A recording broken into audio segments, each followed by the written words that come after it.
Mic check, 1, 2, 3. Mic check, 1, 2, 3. Mic check, 1, 2, 3. Mic check, 1.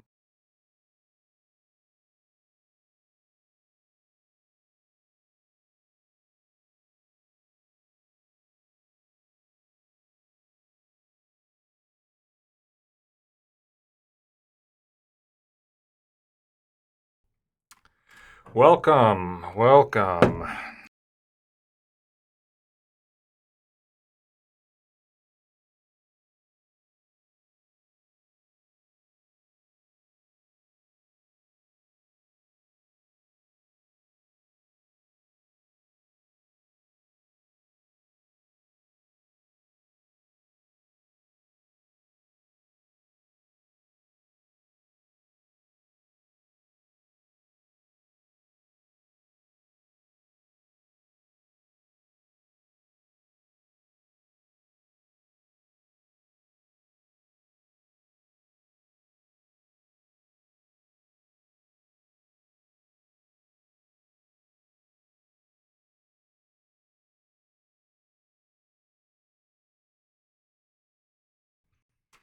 How are we all doing today? I'm thinking about what kind of flag you think. You think this is a fine enough flag?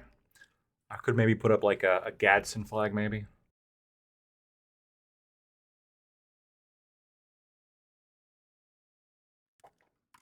We're just hanging out, waiting for a few more people to come in, and then we'll just start talking about the election. If anybody has thoughts, go ahead, throw it in the chat.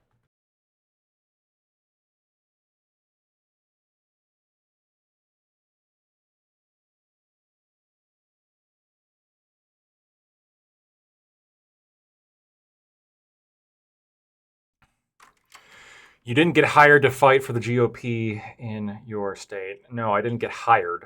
I'm not. I didn't get paid nothing. Um, I did volunteer. I'll be honest with you. I did volunteer. I did do canvassing. A lot of walking over the weekend. So this will be political, the first presidential campaign that I've actually ever canvassed for. They want lawyers for the ballots fight. Yeah, I saw like one ad, but nobody ever like recruited me or reached out or nothing. I mean, I can look into it now. What is? But it's probably too late now. But I mean, what is when you say ballots fight? I mean, what is that?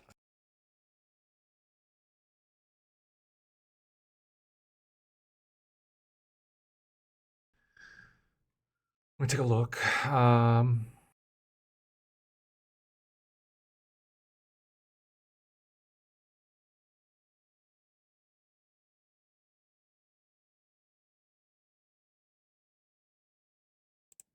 Yeah, but all that's going to be after the election, right?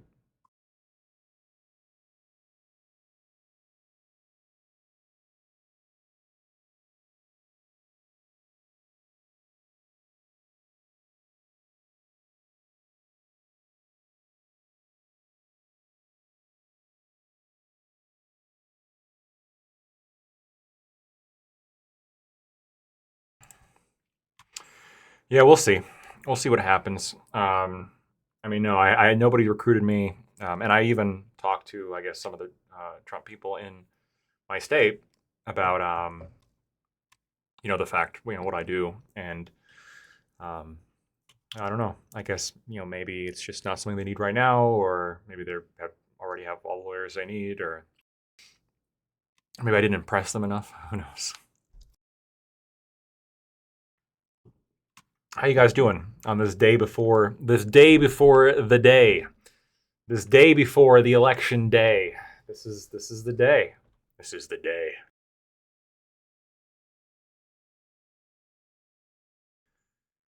Let's see here.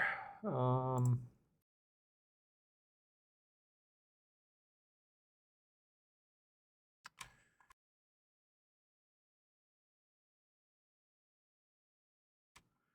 yeah,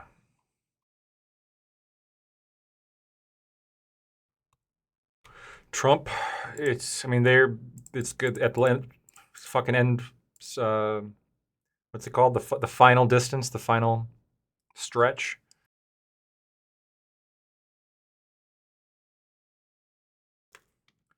And if anybody wants to swing in too and give me their thoughts, we can always do that as well. I'm just going to go over my thoughts in a bit.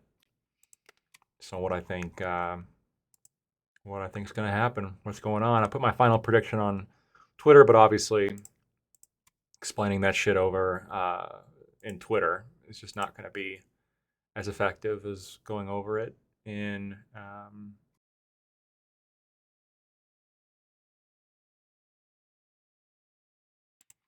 just over voice, right? Being able to explain my logic, my thoughts.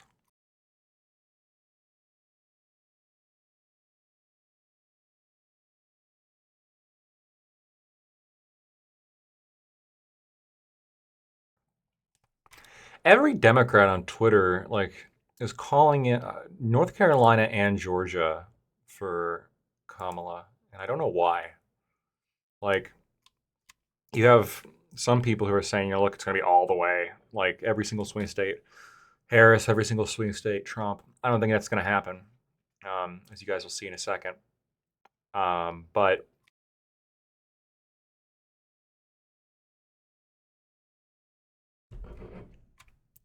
it seems like very, I don't know, confident. I don't know why there's this level of confidence. The polls are razor thin right now, and they're putting Kamala ahead even in states that she's not polling well in. And the betting odds are absolutely in Trump's favor right now. What call she has it? Yeah, Trump's back up to 56. I mean, they were right. Kamala even pulled ahead slightly for just a second. I mean, she was at 50. Hold on. Sorry, it was just for such a small moment. Okay, 50.8. He was at 49.2. And then boom, they just rockets back up 56% to 44%. We're just going to go ahead and jump into just talking about kind of my predictions and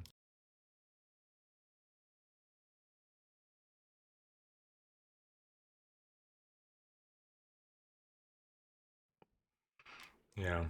All right. So we see here the famous 270 to win map that everybody's talking about and everyone uses to make their predictions. Um, the first thing I'm going to say is I just really don't buy anybody that's putting any of these firm states, like any of the non-swing states, as flipping. I've heard a lot of pro-Trump people saying that Virginia is going to swing red, or that New Hampshire is going to swing red. I just don't see it happening. I'm seeing. I mean, there was one poll. Selzer said that Iowa was going to swing blue. It just doesn't. It just doesn't track. Um, Based on the vast majority of the evidence we have and just the characteristics of those states. I know we can have surprises. I mean, Georgia was a surprise too, but I mean, Iowa, Jesus. So we're going to go ahead and leave these blue because that's probably what they are. And if somebody has like a better idea as to why Virginia might actually flip, I mean, I'll hear it out. But I mean, the polls right now consistently put Harris ahead. Okay. So let's kick it to let's start with the first state here, Georgia, which I think is Trump's going to win. And the reason why I think Trump's going to win is because he's polling well here. It seems as though there was and it was we're talking raised within margins in 2020. And I mean, that was when Trump, I think, was at his weakest, right? This is at the height of the pandemic. A lot of people didn't have faith in him. There was a lot of issues with just allegations that the U.S. mishandled it, and whether or not he did mishandle anything is irrelevant to really how people feel in that kind of situation. And when you have that level of disruption to people's everyday lives, it's going to piss people off, and it's going to motivate people to either not to show up to the poll or swing voters to vote for Biden.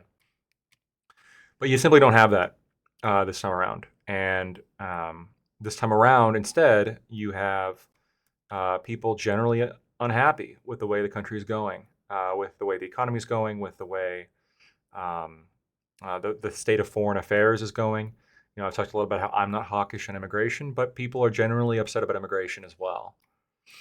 And Georgia has enough of a base of right-wing pro-Trump voters and enough general conservative swing voters that maybe they would have voted for Biden or maybe they would have stayed home in 2020. But I think that just given the overall aura and again the polling more than anything, I think Trump's going to win Georgia. The only argument that I've heard, and this was on the last panel I was on with Econoboy, his prediction is that Harris is going to win every single swing state, and the argument for why Harris is going to win every single swing state is that the polls are overcorrecting for Trump, that they were wrong in 2016 and they were wrong in 2020.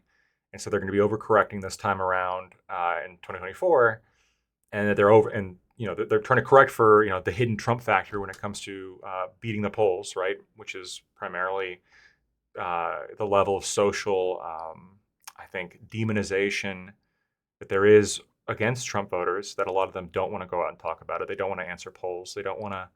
And they might even lie when a pollster asks them, "So who are you going to vote for?" "Oh, I'm not. I'm going to stay home, or I'm going to vote for the Democrat, or whatever."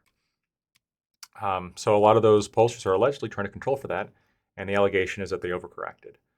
I find this to be a little bit weak. Again, if this was the case, I think you would see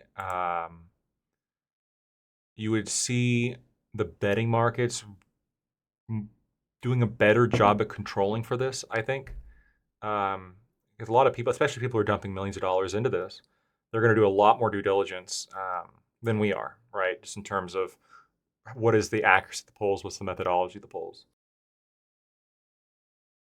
And I haven't seen anything. Now, again, if some expert pollster out there wants to come in and correct me, I'd be happy to accept that correction. But I haven't really, it has not been provided to me an explanation as to why the polls are so overcorrected, right? It just doesn't seem like it would make sense this time around. Okay, and so I think Georgia's there. North Carolina, I think it's going to go to Trump as well. And once again, polling is the big factor.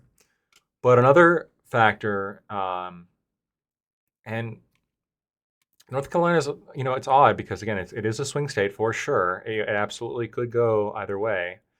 The recent polls have it much closer than I thought North Carolina would be. But, I mean, a lot of the same reasons of Georgia. But I also think the disaster recently with the flooding following the storm, I think that has an effect. I think that has an effect, frankly, because again,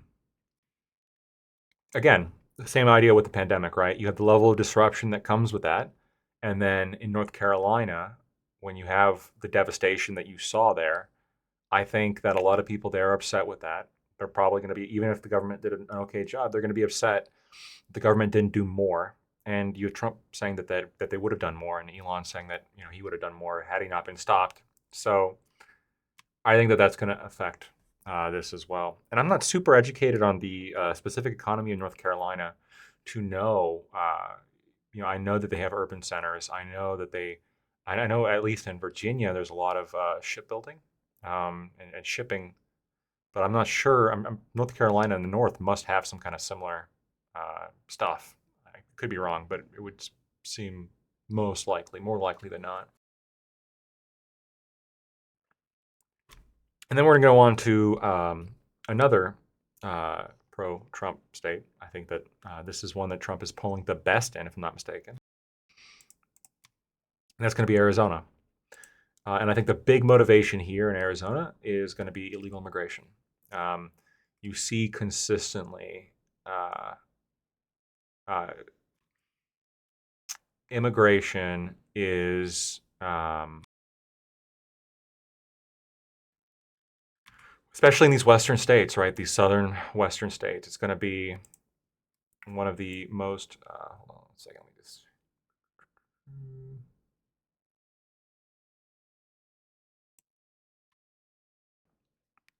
in these kind of western states down here, you're going to see that issue takes so much more of a precedence than in the Rust Belt, right? Now, it is a big issue, I guess, over the whole country in terms of just the polling. Again, most Americans polled indicate that they are in favor of mass deportations. That's a big, I mean, that's a big, I guess, statement coming from the American people generally on illegal immigration. But no more, nowhere else more than Arizona. The Rust Belt states, I think, are going to be more interested in the idea of protectionism and trade and industry as opposed to Arizona, because in the Sun Belt, you're having a lot of industry move to the Sun Belt, right? Because the advancements in air conditioning and more favorable tax structures, more favorable regulatory environments, more favorable employment law environments. That's a big thing that a lot of people don't really talk about. But I know because, I mean, this is, again, the field that I have the most experience in. The state that you are operating in and the kind of labor laws that apply absolutely have a massive effect on your bottom line because your insurance rates are going to be a lot higher and the potential exposure that could come with some kind of, fluke nuclear verdict of like, oh wow, you didn't give this person with a disability the time schedule that they wanted, but $125 million verdict. And you think I'm joking about that? That literally happened in Wisconsin. You can look it up. Um, so southern states just have a better, I guess, they're more favorable populace in terms of jury pools, better regulatory environment, and now with air conditioning, I mean, it's just a better place to move industry. So I think Arizona's had plenty of industry move to it. I don't think this is I mean, obviously everyone wants more and more and more. I get that. I get that. But I think for Arizona, the majority of the motivation here is going to be illegal immigration. Um, and then I got here, just from the chat here, guess who farted this guy? Nice, nice. I've seen you around a few times, but nice name. Just want to, I've always meant to say that. And a lot of red state people from deep blue states in Minnesota, New York, Illinois went to Arizona for retirement after the lockdowns. I think a lot of people, yeah, generally old people move south for the retirement. And I understand why, because the cold sucks. And the cold especially sucks when you get older. And shoveling snow sucks. Slipping on ice is more dangerous for older people to live up here. It just is. And I totally get it. And so for old people who move down south, I think it's reasonable. Although I think in the recent polls I've seen, and someone can correct me on this, the really old demographic swings pro Harris. It's like the middle-aged to older group that tends to vote more pro Trump. I could be wrong on that, but I saw some number which is just wild. Now maybe it's being driven by like just older women, could be. But I thought that was interesting because, and that matters, right? Because again, those older people are moving south, and if they move to Nevada, Arizona, Georgia, North Carolina, and they do tend to swing more pro blue, that could offset some of the more conservative retirees coming from the northern states. Now, some of those retirees are also coming from swing states like Wisconsin, Michigan, and Pennsylvania. So, I mean, what effect that's going to have on the actual electoral map is going to be very, very difficult to call, very difficult to analyze. But yeah, that's a good. So I think immigration, but I think retirees. That's a good point as well. I think retirees. I mean, they basically flipped Florida. If we're being honest, there's a reason why Florida is not a swing state anymore. Um, and it is, isn't it? That's wild. Like within our lifetimes, you have Florida, which just totally like it was one of the most important. It was the most important swing state, and now it's just solid red. It's always interesting to go back and look at older electoral maps and just see like, wow, that state used to vote that way. That's a quick change, and now it's solid. That's wild. Um, Nevada, I think Nevada is going to go blue.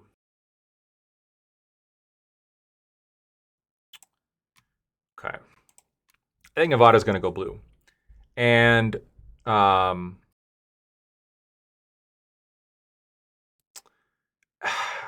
I'm mostly basing this opinion off of the polls that I've seen. And I'm a little bit. I guess I can speculate as to some of the reasons why, and this is just me speculating because again, my opinion here is being driven by primarily by the polls, but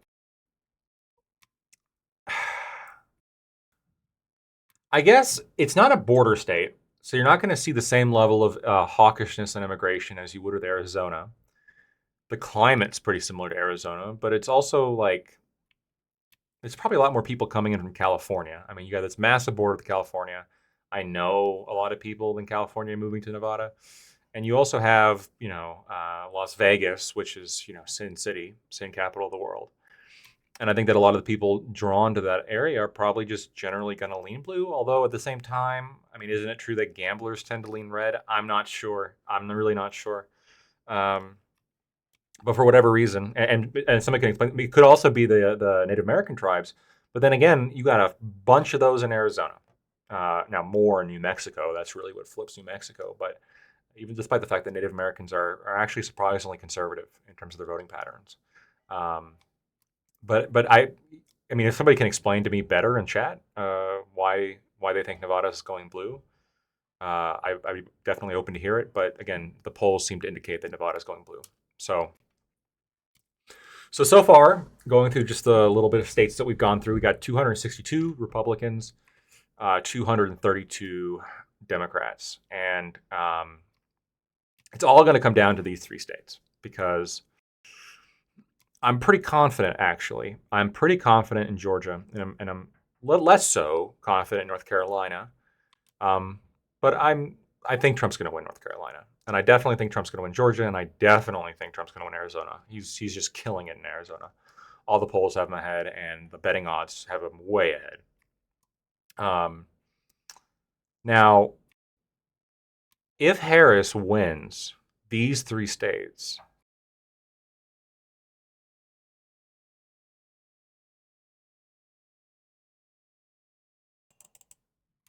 she wins the election, right? 276 to 262. I know some people on Twitter have fallen for it and removed this blue vote from Nebraska.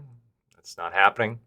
So you can't get some weird kind of tie because of that.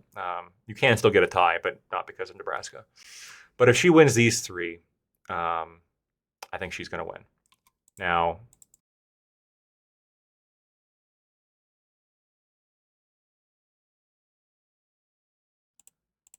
let's talk about the next state. We'll do Michigan. I think Michigan's going blue. I think Michigan's going blue. And the reason why I think Michigan's going to go blue, again, love for it not to. And if it doesn't, she loses. Keep in mind, like at the map we're at right now, if she loses any of those three states, Wisconsin, Michigan, or Pennsylvania, it is over. It is done. The elections for Trump. But her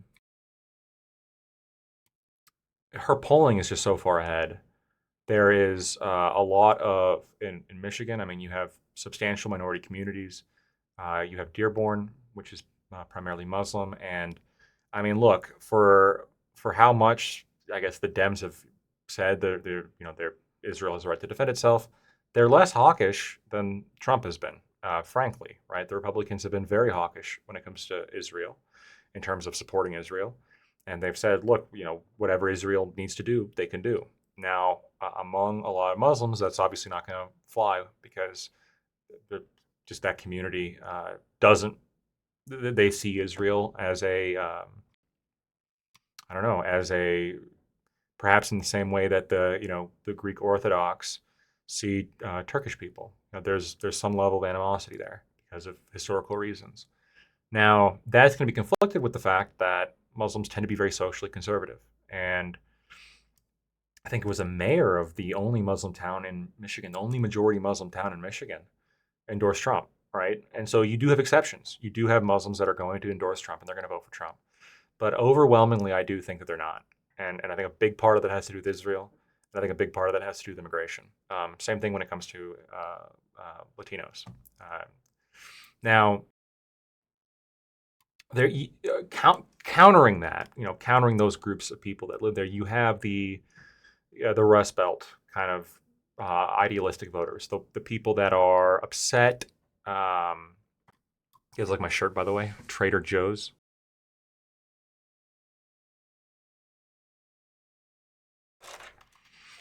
where everything's for sale.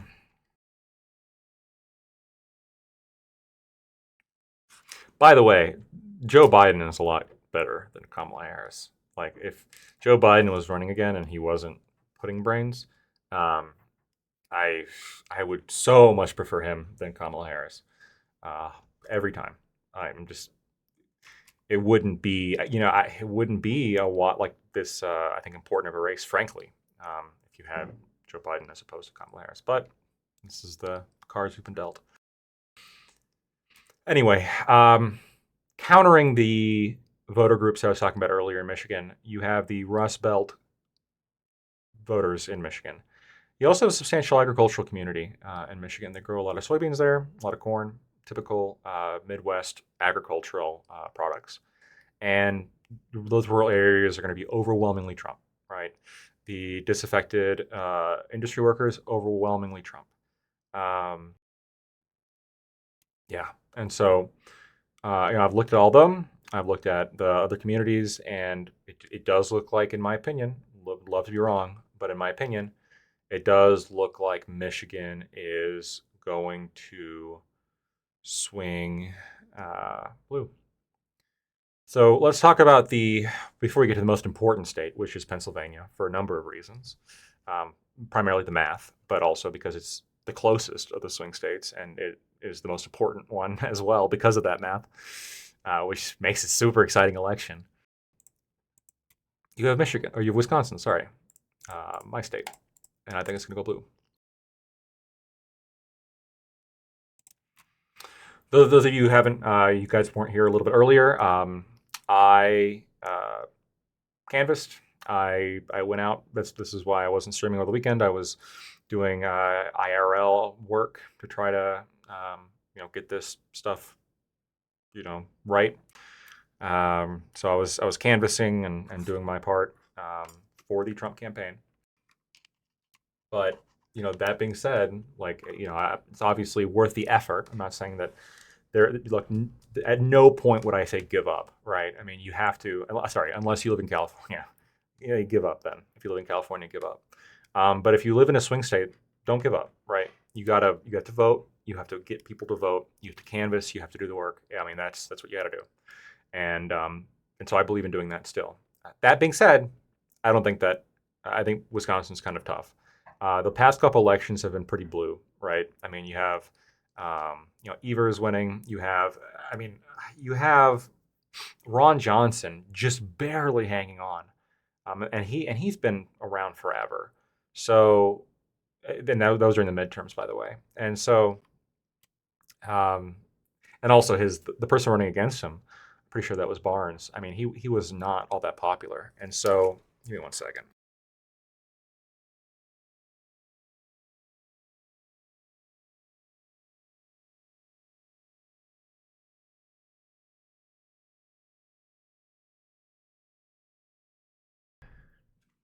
So I think you're seeing unfortunately a trend blue in Wisconsin.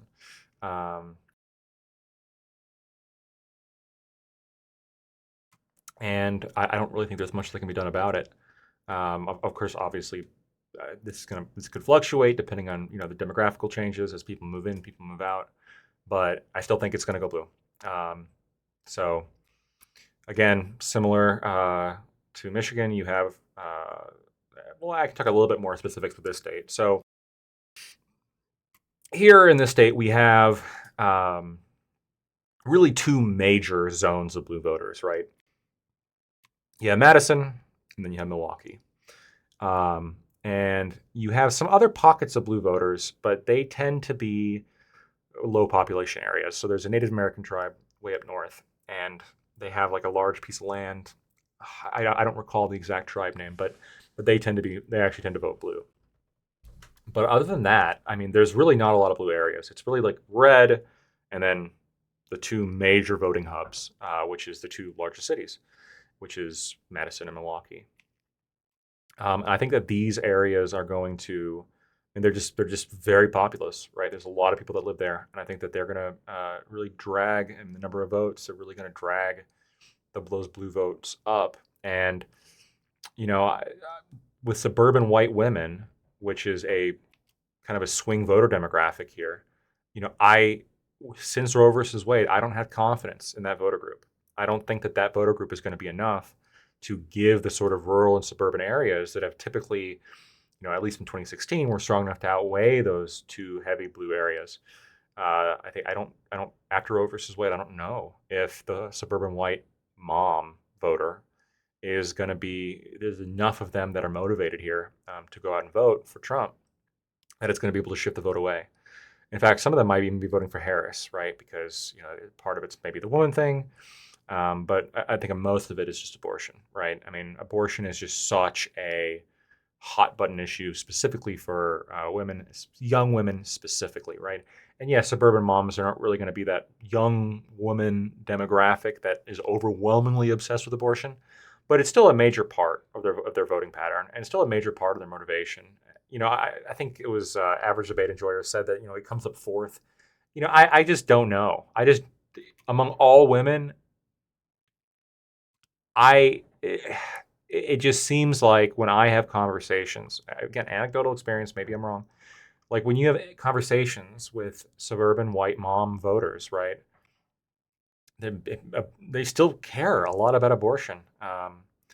Could be because they themselves, had one earlier in life, or because remember, I mean, it used to be 1 out of 3 women would have an abortion. Now it's 1 in 4, which is still a 25% of all women. Now, of course, it's going to change by demographic. Black women are much more likely to have abortions than white women. So the white suburban mom is, I'm not going to say it's going to be 25% there. It's probably going to be significantly less among that demographic. But still, I mean, that's a major voting motivation for them. And yeah, I think that without that, I mean, Trump would have this in the bag, frankly. But this again, just the way the cards are dealt. So I think Wisconsin's going to lean blue. I think that Wisconsin is a much stronger chance of turning red than Michigan. I do, and I think Nevada probably, of all the blue ones I've selected, I think Nevada has the best chance of flipping red. So it's like Nevada flipping red, then Wisconsin, and then I think Michigan is like the least likely to flip. And then we move on to, give me one moment, and then we're going to move on to Pennsylvania.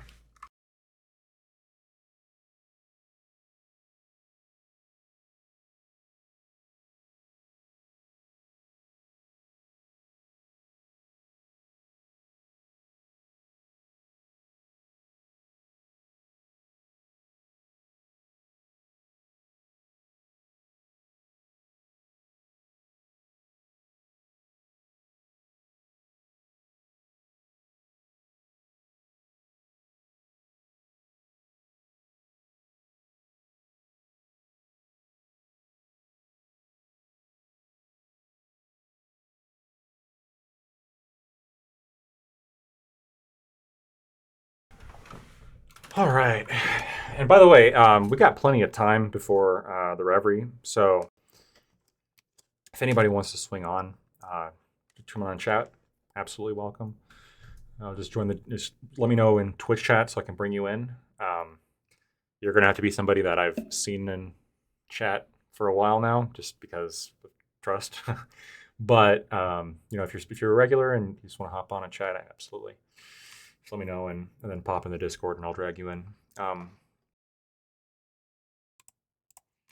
right, where do I think Pennsylvania's going?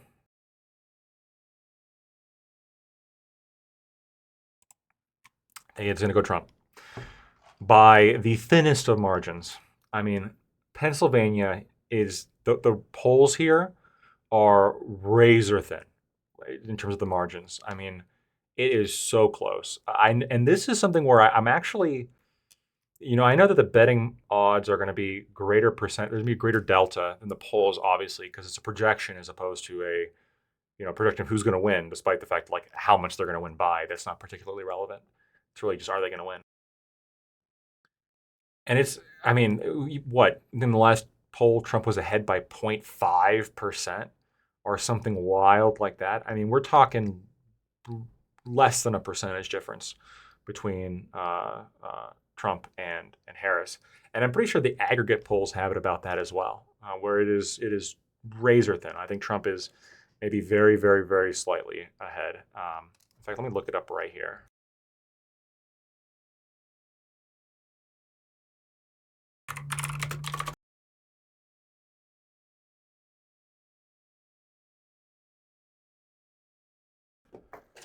Aggregate polls, Pennsylvania.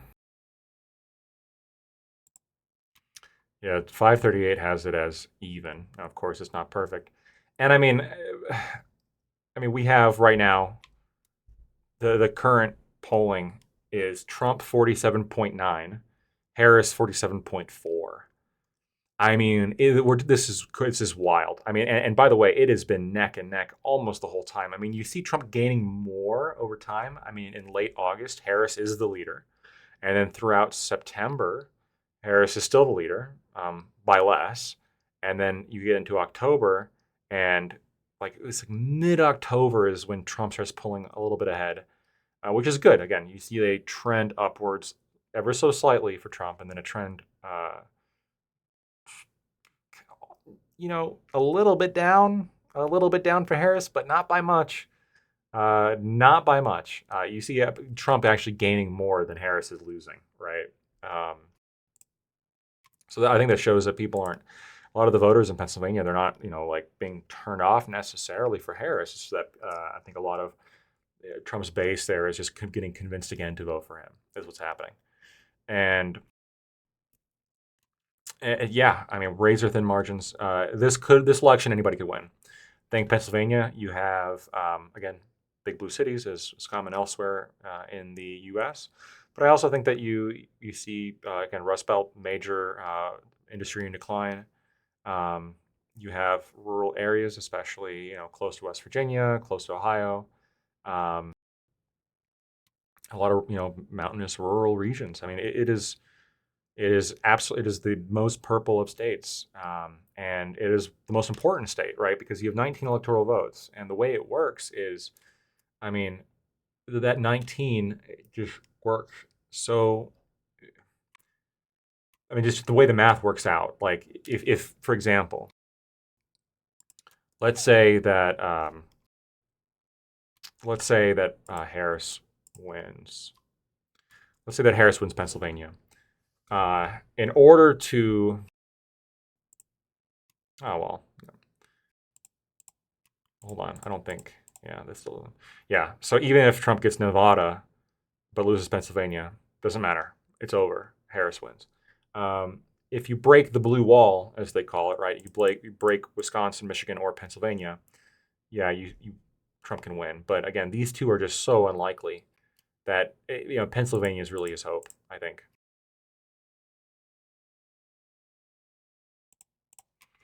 Yeah, Pennsylvania is just the fucking hope. Toilet overflowing and them stopping the counter somewhere. Yeah, I don't know. We'll see. We'll see how it goes. One of the things I really don't like is it used to be the case that we would everything would be called the day of, and this wasn't that long ago, right? 2016, um, Hillary Clinton called and conceded, right? Everyone always talks about the night of. Why weren't they waiting for weeks after the election, right? Why were they? I mean, no, it was they called everything and then boom, day of. These are the states, projected winner, Donald Trump. Harris calls, concedes, or Hillary calls, concedes, election over. But now they're saying, and I guess it depends on, by how much, but I mean, Pennsylvania could take a long time to get back, which is just a pain in the ass. And, Dems are going to say it's because they, have to start counting day of. Yeah, I don't know how true that is. Um, doesn't seem like this was an issue before. But again, more and more people are voting mail in now, I guess, unfortunately. I'm not a fan of that, but it's just the way it is. Yeah, no, it's going to be tough. Um,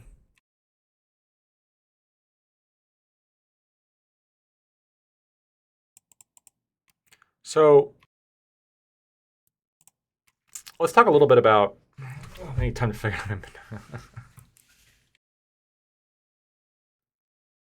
She can't win, dude. Let's do a little let's do a little exercise here. Talk about the silver lining if Kamala won. No, we're not going to do that. We're going to do that after the election. Because right now we got to motivate people to vote. There's no silver lining right now. There's none. It's all bad. Don't let her win. Go to the polls. Go to the polls and vote. Just do it. Push for voter ID in every state. It's incredible that we don't have that. Every single country in Europe, except for the UK, has that. Um, do you ever watch Depressed Ginger's breakdowns on YouTube? I have. In fact, just discovered him like yesterday or something along those lines, and I just watched one of his predictions earlier today. He thinks that Trump's going to win every single swing state, which again, I think, yeah, and he definitely does. Goes. He's more optimistic, and he goes through the data, and I hope he's right. I hope I'm wrong. Just to be clear, right? We're on the same side. Um, it sounds like. So, I'm not shitting on the man. I just think that he's being pretty damn optimistic if he's thinking Trump's going to win every single swing state. I mean, look at the betting odds on that, right? They're low. I think it's in the 20s or maybe even lower than that. The betting odds on Trump winning every single swing state are very low. And so the gamblers are thinking the same thing I am, which is that, I mean, it would be an incredibly lucky feat to win every single swing state. That is a rough proposition to bet on. And so, especially when you have Michigan and Wisconsin just not going particularly well, and Pennsylvania as close as it is. I mean, again, this could be anybody's election. Yeah, it's possible to get a tie. I mean, what was the in the event of a tie? What was that? It was like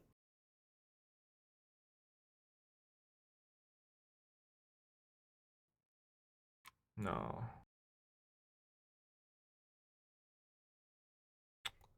Hold on, that's not right.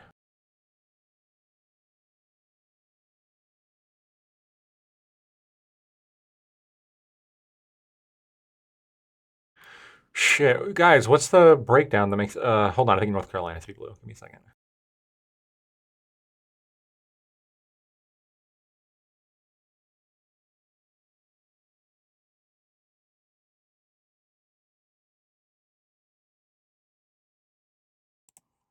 There we go. We found it. No, you don't have to do the Nebraska thing's not happening, Alley Cat. That's not a thing. I've seen a lot of Twitter people say that. Like they'll post maps that have Nebraska as going like all Trump. That's just not a thing. That was proposed before all this, before the actual election, but it's just not happening.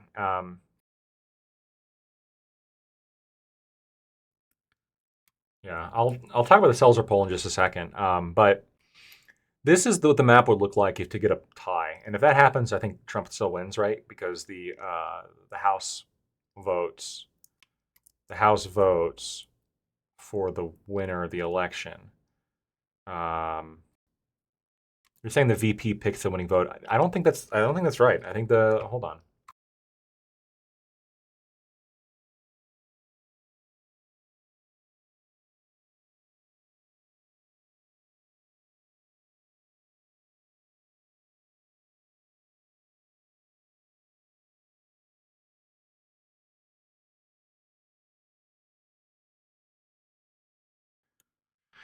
According to the 12th Amendment, if no candidate gets a majority of the Electoral College votes, the new Congress, which would have been sworn in on January 3rd, chooses the president. The Senate would choose the vice president. And the Republicans are projected to win both.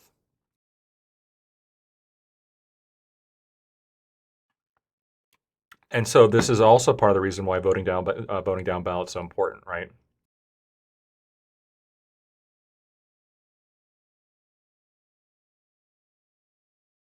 Yeah. And then you're gonna have the yeah.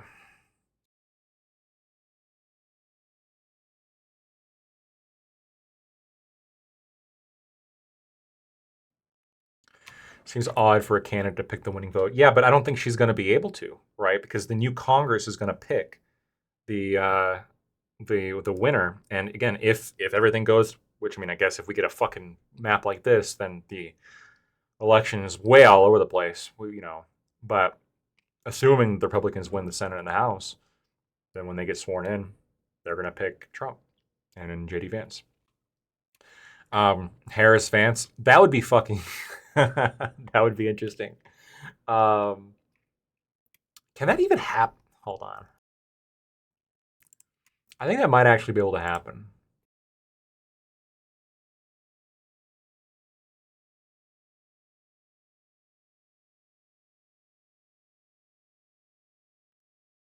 Yeah, I guess that could happen.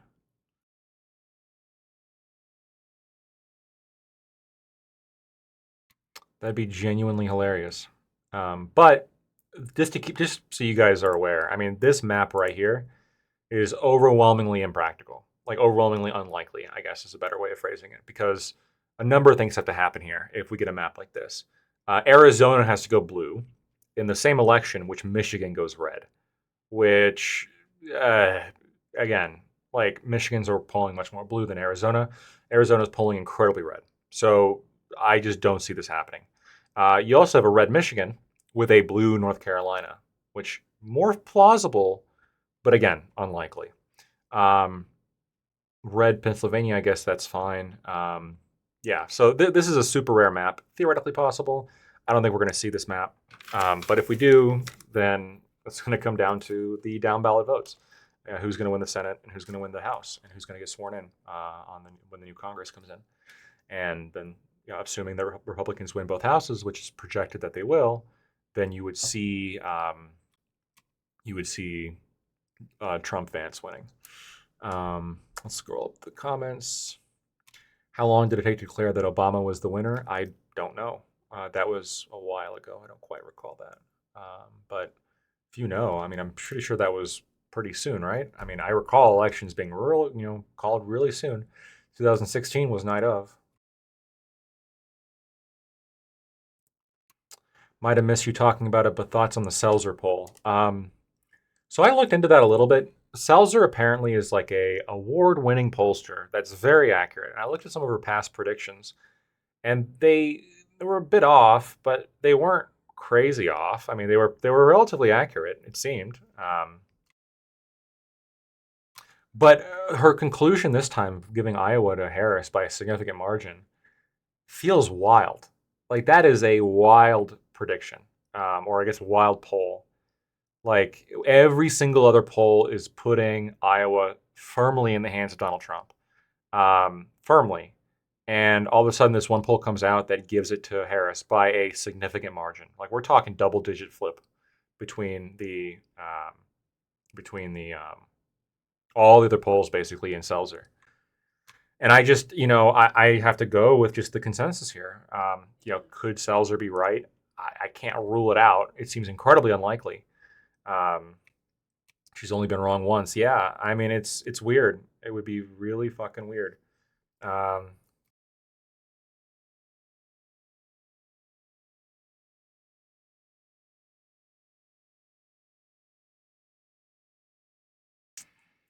Keep in mind, in 2020, Biden was crushing Trump in the polls. Like it wasn't even close in the polls. Like Biden was leading by 8 fucking points or something the whole time. Yeah, Roland, with the Kamala going to Iowa, I agree with you. Like, there's so many weird things about like the Iowa poll from Seltzer. It's like why? And just so Roland, you just came in. This is not my map. This is just the map if there's a tie. That's how I set it up. My actual map. I'll leave my actual map on the 1 second.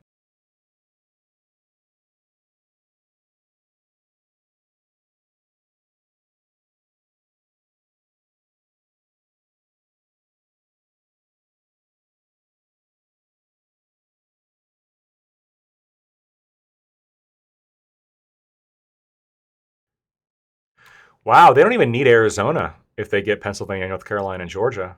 They still win 270. Yeah, that's it.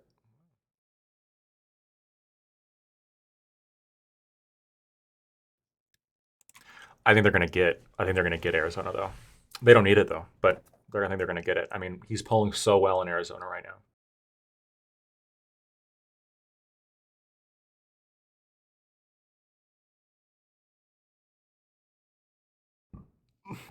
Emerson had Trump plus 10 points the day before in Iowa. And then, yeah, and then you have Selzer coming out and saying, what, pro Harris 4 points? Or was it like, yeah, it was like 4 points or something wild like that. Like, what? And they're chalking up a lot of that projection or that the polls and the projection due to suburban white women, which are, again, a very finicky voting demographic. Um, so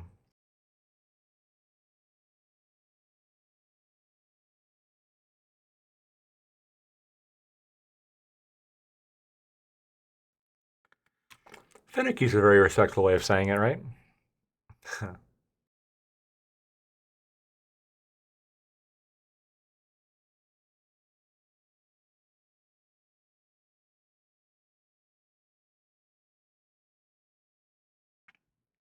I think neurotic would be a little bit too on the nose. Republicans gave them a lightning rod. Yeah. Um, I mean, look. First of all, Blufera, thank you for the corgis. I appreciate it as always. Uh, eh, Overturning Roe versus Wade. Roe versus Wade was one of the most horrific Supreme Court cases in terms of its logical reasoning of all time. One of, not the worst. I think Dred Scott was worse. We've talked about that before, but one of the worst. Oh, and Wickard versus Filburn is even worse than that. So top 10, top five, I would even say.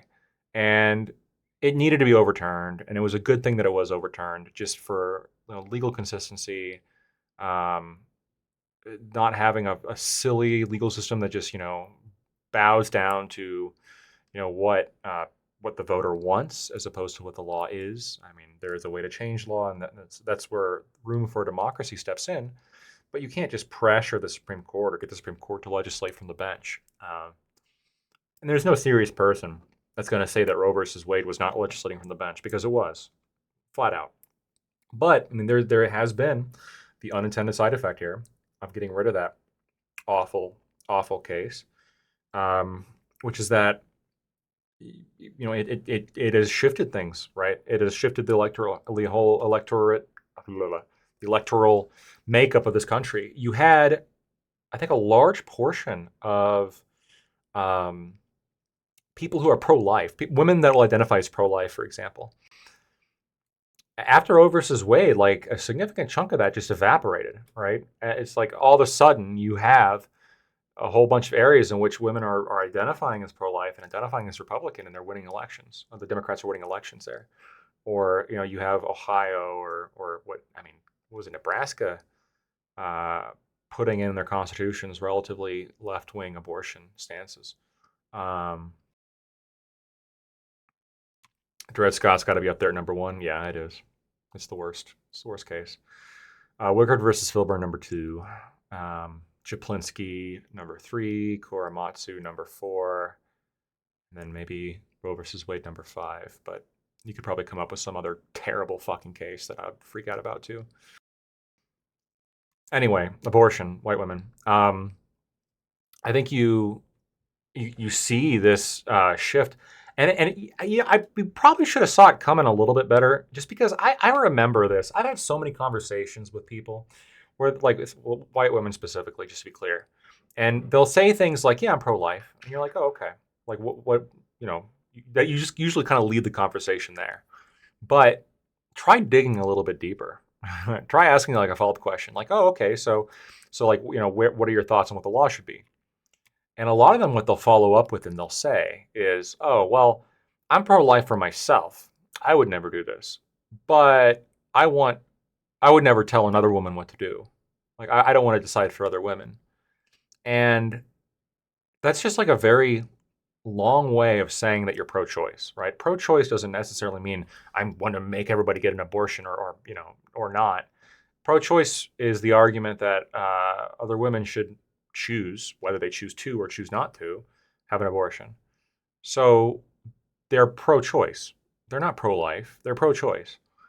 And I think that this demographic of people was probably much bigger than a lot of people were anticipating, and a lot of the polls are capturing. And a lot of you got to just ask those little deeper questions to actually get what people's actual opinion is. Because when you ask people when they identify with some kind of identity, um, they don't fucking know what they identify as. People don't know what team that they think they're on. I mean, they just sort of like, oh yeah, that sounds about right, and they'll just roll with it. And you'll come away with believing that they have this belief system that they just don't. And we've seen that. We saw that in 2022 midterms, right? Republicans were supposed to win that one, and they didn't, or not with the margins that they were projected to. And a lot of that had to be, there's a lot of these suburban white women that are just, again, this is the lightning rod. No doubt. I'm not denying any of this. This is just absolutely true. But again, I mean, Roe v. versus Wade, terrible case. And the Republicans have a very moderate position in abortion this time around. In fact, it's a little bit uncomfortably moderate, right? Like, if you think it's murder, why would you be okay with states allowing it? But I mean, again, I guess you have to win elections.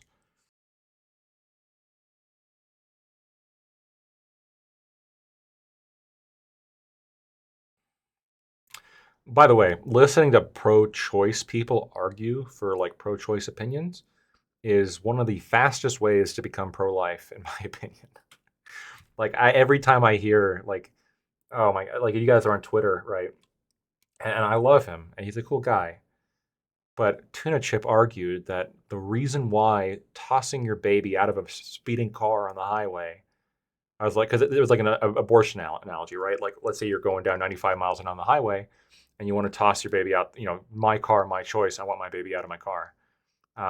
Should you be forced to spend the extra 15 minutes to find an exit and get off and find a place to remove the baby safely, or be able to throw the baby out the window? And Tuna Chip said, no, you can't throw the baby out the window because that would be littering, and that could cause a road hazard for other motorists. Um, which is, I guess, a creative answer. I have some problems. I have some problems with it. I personally would criminalize that activity. I don't think you should be able to throw children out of cars, even if it's your car. That's pretty horrific. But you guys can go on my page on Twitter and see for yourself. I mean, I'm not making this up. Yeah, Roe versus Wade. We're not qualified to make these decisions, and then they go on to make those exact same decisions. It's ridiculous. Absolutely ridiculous. But I mean, the nine, with just how far, I mean, the Democrats have gone with abortion. I mean, it's hard to not be opposed to them, right? 9 months. Tim Walz signed legislation in Minnesota allowing abortion for any reason or no reason at all, up to 9 months, the day before the birth, really the day of the birth, really, like the day you're due, an hour beforehand, 10 minutes beforehand, boom, get an abortion.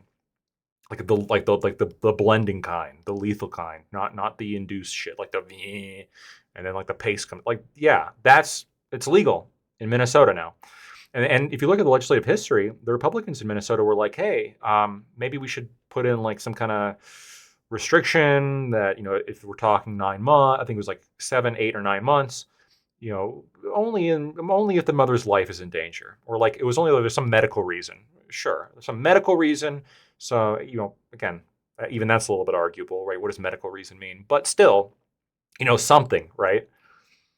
No, they didn't accept the amendment. It is not even, it doesn't even pretend to have any kind of medical requirement whatsoever. It's just flat out, for any reason or no reason at all, up to the day of birth in Minnesota, it's legal. And I'm also pretty sure you don't have to go to a licensed medical provider, or they expanded like where you can get it, including like non-hospitals, or you can go to like it's called doulas, or the people operating out of their house or something, like small clinics, places like that. You can just go there now too. So I mean, it is wild just how far they've gone, and and nobody's like people haven't pointed that out enough, just because the abortion issue is such a lightning rod. this question or this statement right here, but realistically, abortions in the last trimester are incredibly rare and almost always involve severe medical complications or threat to the mother's life. Well, then, sure, if that is the case, why not throw on the amendment that the Republicans propose, which is in the event of a severe medical complication, then you can get one. Because as the law stands right now, as the law is how Tim Walz signed it, you could have. I'm not saying I can identify somebody who's done this, but you could have, like, let's say you have some woman who's like, I'm gonna wait till the day before birth, and because it just turns me on. And there's nothing the state of Minnesota could do. There's nothing, right? In the event that that is the case, and that's like, being an example most charitable to me. You can think of charitable examples that are not even that extreme, right? You can think of a situation where it's like, let's say a woman is pregnant, and then like the 8th month, she gets dumped by her boyfriend, the father of the child, and she's like, I don't want to have this kid anymore. And so then she goes and gets an abortion.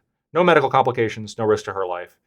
That's a much more plausible scenario. That is a much more plausible scenario than, like, yeah, I understand. Than like the like the cackling, I'm gonna do it just because. That's I agree. That'd be probably rare.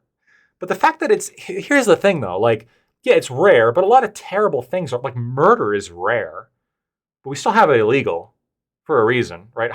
Like nuclear war is rare. I mean, we've only had 2 nuclear bombs dropped in all of history. So let's just legalize it. Let's just start letting, bombs. Well, no, like, the reason why this stuff is illegal is not because it happens, because we don't want it to happen. So that's the reason why.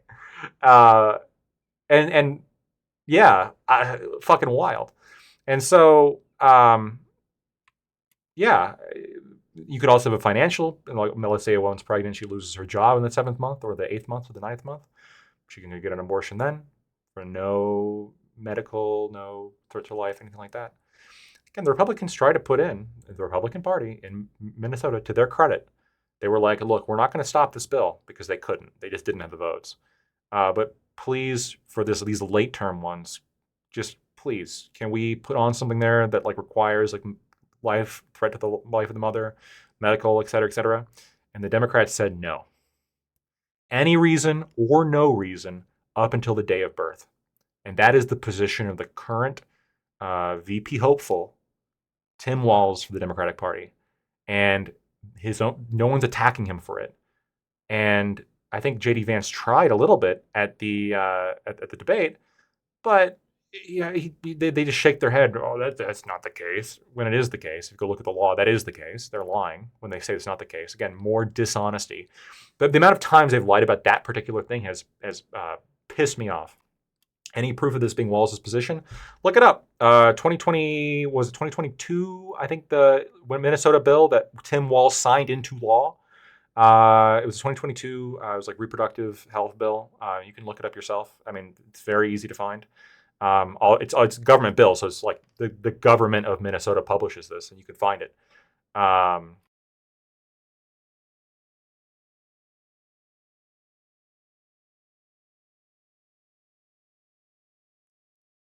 Is this an AI that I'm talking with? You're right that this is what's written in law. Sorry if I'm being mean, but it just the first sentence came across like a little bit ChatGPT-ish. As you're trying to resubscribe, but there's an error. The Dems, the Dems, they're coming after me. They've identified me as a target, and now they're coming after me.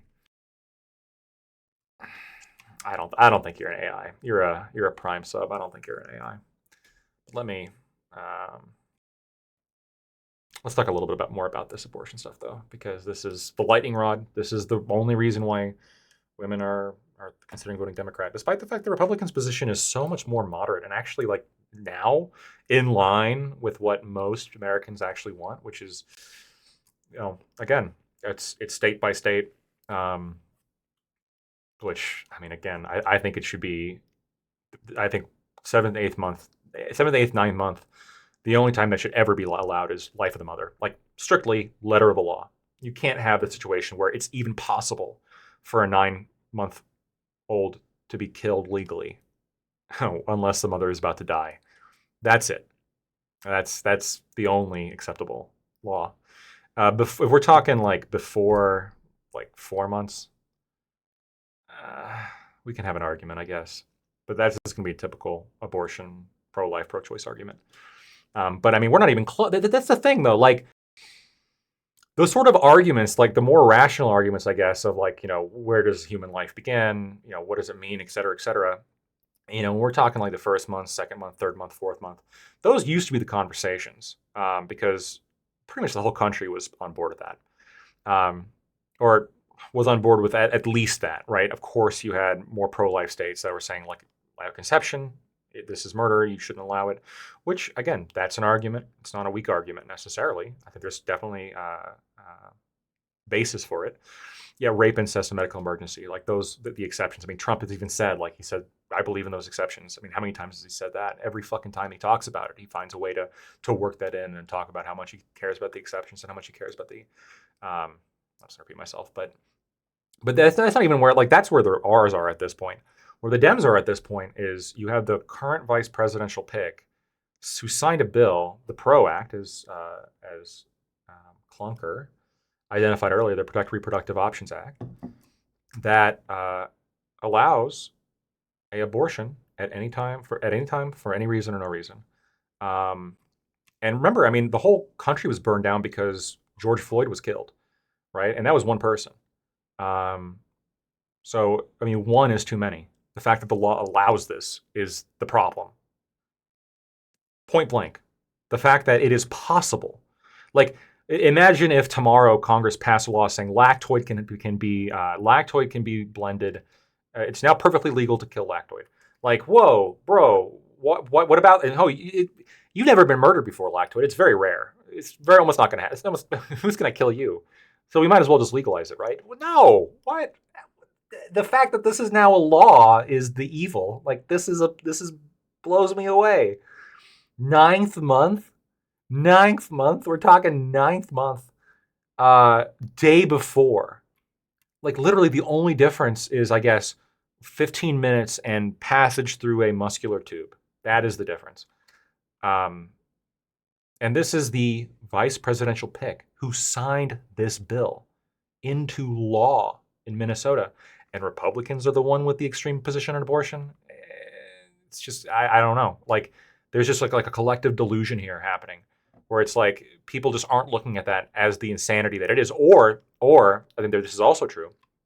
There's a lot of people who probably see that and they probably think, you know what, I'm okay with that because what if that's me? What if I delay until the ninth month and then all of a sudden, like my boyfriend leaves me or I lose my job or something along those lines. I don't want to have a kid. I don't want to be responsible for that.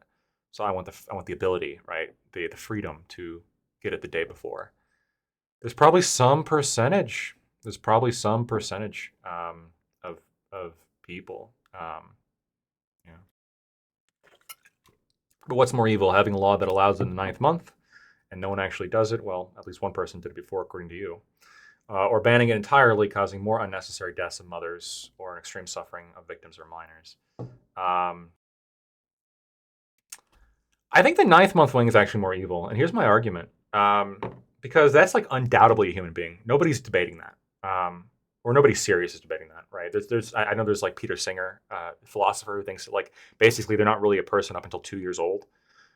If you're one of this, we're talking about a tiny minority of Americans at this point. I guess if they believe that, they're probably less evil, frankly, in terms of their overall demeanor, because they don't believe it's a person. I think like one of the most evil things you can do is if you believe it's a person, like because people can be convinced into dehumanizing people, right, all the time. It happens constantly. And so if you can convince entire groups of people to dehumanize people, and then when that happens, they could do horrible things, and that's bad. Of course, that's bad. But the problem is not like their moral character as it pertains to killing people. It's just like it's an empirical problem. They have this empirical delusion that they think this is not a person, and you can correct that, right? You can go in and you can convince them, well, no, actually, here's why it is a person, and then that's the argument that you have. But I think that like if you have somebody saying, yeah, it's a person, and it's legal to kill it, it's illegal to kill them. It's a person, but it should be allowed. The government shouldn't stop you. Even the government finds out about it. That is horrific. That is like, whoa, like entirely removes the concept of like the philosophical justification for life generally. It's just out the window at that point. Um, and then when we're talking about banning it entirely, I mean, a lot of people that ban it entirely, they're arguing, look, it's a life at conception, and so we need to keep. Holy shit, like we can't have any abortion, right? And for the people who believe that, right? I mean, you can look at the amount of abortions that have not happened that otherwise would happen in the states that ban it entirely. And the calculus, I mean, assuming that if you believe that the life starts at conception, like you are way in the black in terms of saving lives, right? Because I mean, the amount of the increase in maternal mortality rates that have come since banning abortion, we're talking like tiny percentages, sorry, tiny numbers. The percentages are like kind of misleading because you see like, oh, it rose like 18%, but then you look at it and it's like, oh, it's like 45 people, right? Like in a country of 320 million people, right? So like the overall like increase, and that's an increase for sure of like, again, not intentionally killing them, but just like a, oh shit, like a medical emergency and then they died due to some kind of like belief maybe that they couldn't get an abortion when they actually needed one, due to an actual like health crisis, etc. Um, and again, can keep in mind, this is the election we're on, that's essentially what Trump and Vance's position is compared to Kamala and Walz's position, which they did not specify that they're against the ninth month, despite the fact they've been given multiple opportunities to talk about that. Walz himself signed a bill allowing a ninth month, right? If Vance was one of the ones that signed these like super strict at conception bills, I mean, you could have more of an argument, I guess. But even then, like it's more difficult because if you believe that life begins at conception, you're saving so many more lives um, by banning it, and you're also kind of fulfilling the philosophical concept of you shouldn't kill, right? You shouldn't actively kill people. If by not killing people, there are a higher percentage, I guess, of people who are unfortunately dying due to some kind of medical complication, as I guess you might just generally see with more pregnancies, like maybe. Um, because that's a good question. Because we have a lot higher fertility rates now, at least in Texas. I saw at least a couple studies. What if what if the increase, like, is it per capita? Can somebody find that for me? Is it per capita? Is the increase in maternal mortality per capita? Because if it's not, then the whole thing is ridiculous. But if I expect it is, let's just assume that it is. Be charitable, good faith. Assume that it is. Um, Again, pales in comparison to the amount of arguable lives saved by banning it to the people who are pro-life to the point of conception. But I mean, ninth month. I mean, we're beyond even argument at this point, or at least I thought we were until Tim Walz became the vice presidential candidate for the Democratic Party. All right, I'm going to read through the super chat, or not super chat, but this chat from Feder here. Might as well be a super chat. This topic is very personal for me. My girlfriend had an abortion because she wasn't sure the baby was hers. Typical Feder memphitis. Memphitis? Wow. I see you all the time. I still don't know how to pronounce your last name and your username. I got a lot of chats here. I'll start reading through a few. Bluefira. Yeah, I don't know. I don't know why there's an issue with the sub. How about everybody try subbing and see what happens? No, I'm kidding. Yeah, I don't know. I don't know why you're having an issue. Let me know if that persists, and then maybe we'll restart stream or something. I'm not sure. Mephitis. Okay. Feder Mephitis. Sounds good. Not taking prenatals. Yeah, I mean there could be different explanations for it, but again, like it's like okay. And Clunker, I mean you can I mean give me your thoughts on this. Do you not see a difference here between saying like, look, we think this is homicide and we're going to stop people from doing it and we're going to like all these abortions don't happen, but there's a slightly higher maternal mortality rate that we want to avoid. We want to minimize that, but we're not actively killing them. Okay, compare that to we know it's a person and you should be able to legally murder them. Murder is loaded, but I mean, if you think it's a person, it's kind of that, right? Legally kill them. You should be able to legally kill them, no penalty. I mean, I don't know. It seems different, like in kind. It seems like very different in establishing like the base level value of human life. And we're not even arguing about whether or not it's a human life at that point. Probably, if we're talking ninth month with no medical conditions, I don't know what to say.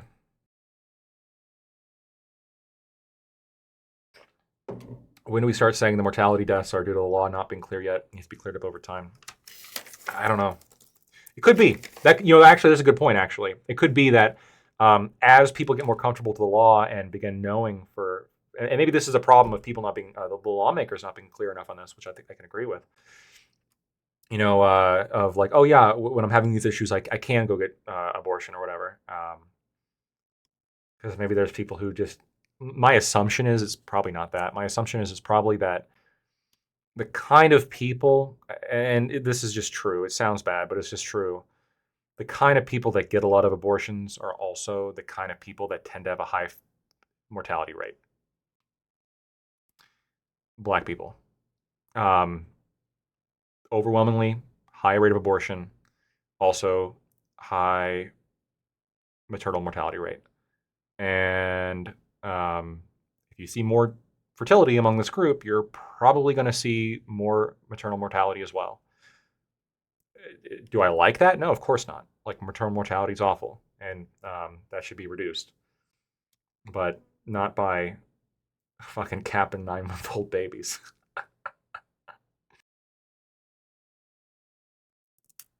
If the deaths are due to laws being unclear, you have a larger problem. Why is that? What do you mean by a larger problem?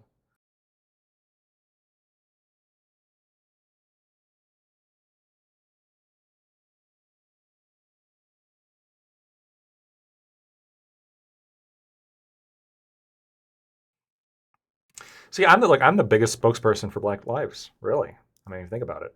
That's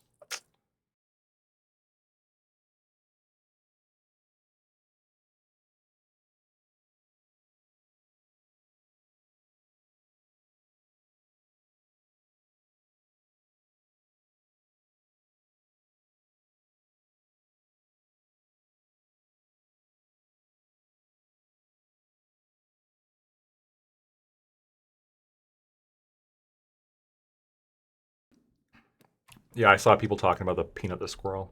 It's so sad. I don't know if that's worth changing an election over, but it's from what I hear, it sounds awful. And I rest in peace, squirrel. But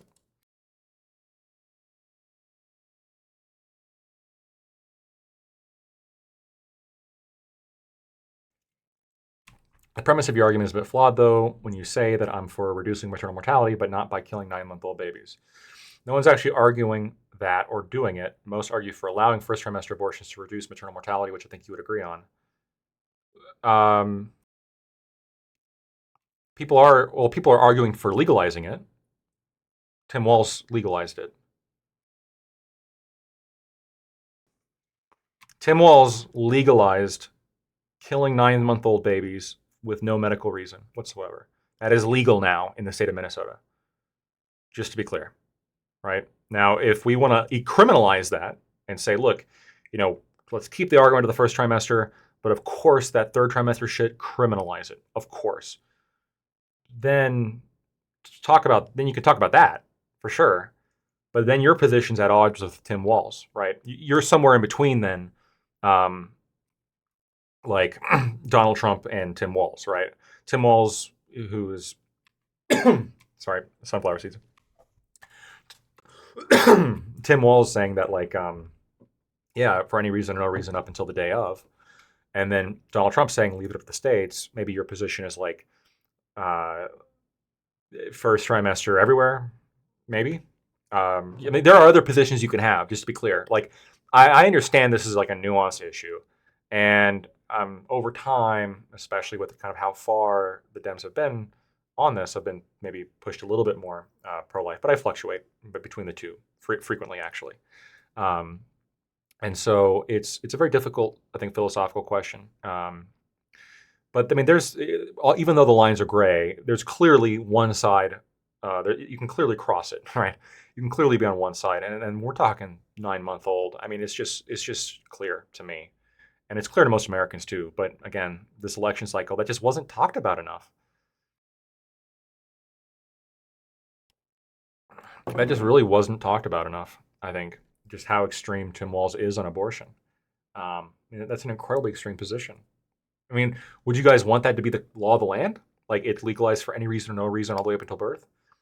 Because we're going to start seeing like cases at that point. Like, and the CDC, unfortunately, they only start taking, they count anything late term as over 20 weeks. And so part of the issue with the data on this is the CDC isn't really good at taking the data on this.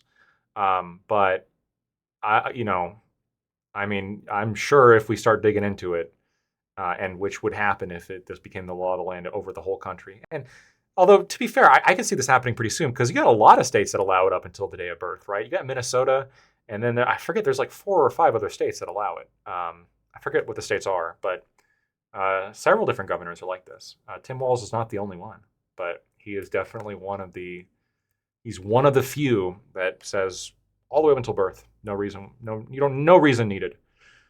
Perfectly healthy baby, perfectly healthy mother. You know, just, you know, sad, horrific.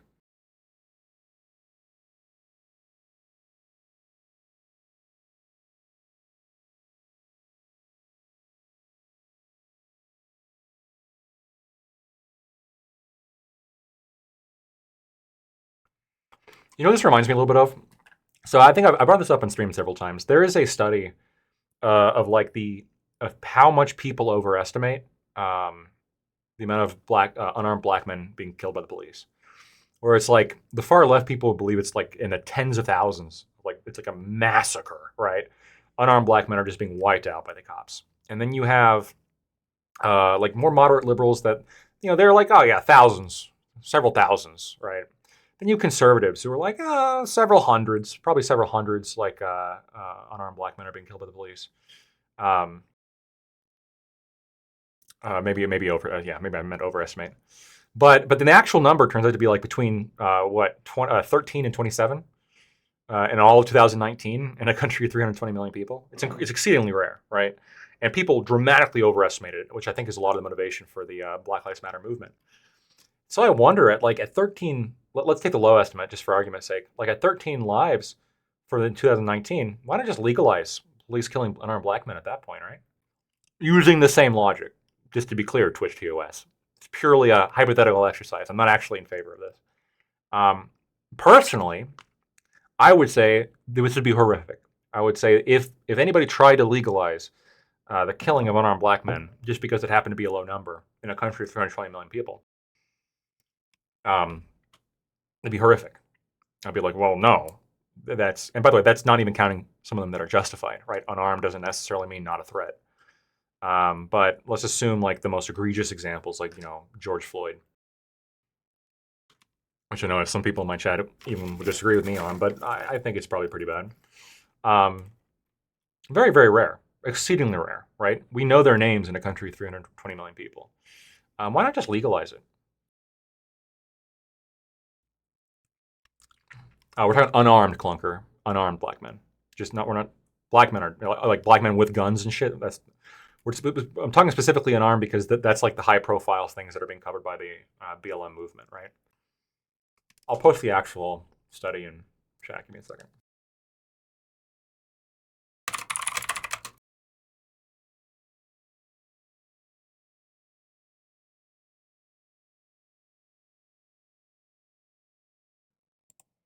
By the way, 285 is nothing in a country of 320 million people. Again, should be investigated. And if there's murder, right? Should be wrong. Should be illegal.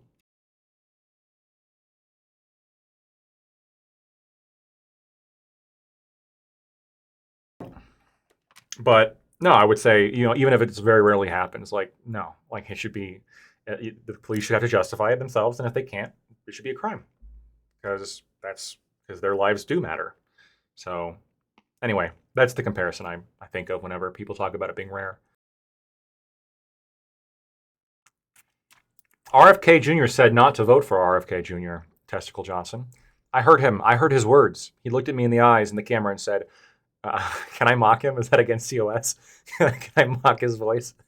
Uh, uh, yeah. He said very eloquently, without any voice modulation, Lactoid, don't vote for me. Not even in the swing states or in the non-swing states. Don't vote for me. Vote for Donald Trump. That's what he said. I heard him. Can't lie to me.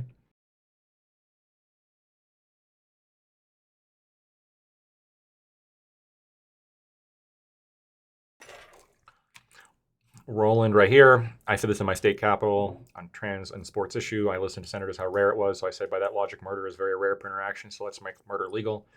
Yeah, it's just not a very convincing argument for me. And I think Walz should have caught more flack for it than he did, or at least more fact checks, because multiple times during the debates, like both Harris and Walz will shake their head like, no, that's not what we do, and then it's like, yeah, that's what you do. That should at least be fact checked. Testicle Johnson. I saw him say, vote for Trump. I saw him say it. Don't believe Testicle Johnson's lies. He is a lying testicle, okay? And he's in here, and he's saying lies. He's saying all these lies. He's saying that RFK Jr. doesn't say to vote for Trump.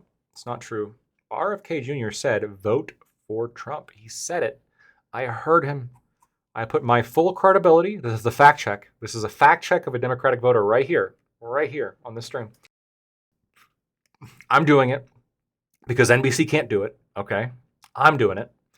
RFK Jr. said to vote Donald J. Trump. So if you like RFK, that's what he said.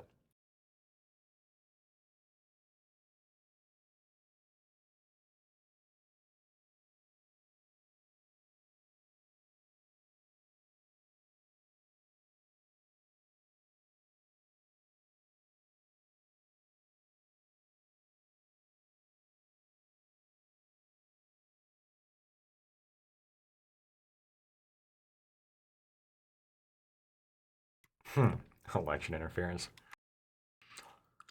All right, so I think we've grinded the abortion topic to death. So let's take a look at a different. What's another hot button issue? I think somebody asked me what are my thoughts on the tariff plan. Right? Who asked that? Killdozer 47. Is that 47 in reference to like the Trump 47 campaign?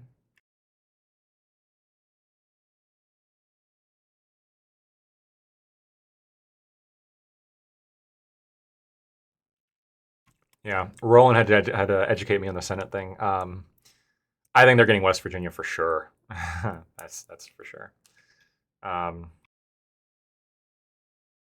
know what? I'm gonna say that it's 47 for Trump 47. That's what I'm gonna say, Killdozer. Sorry.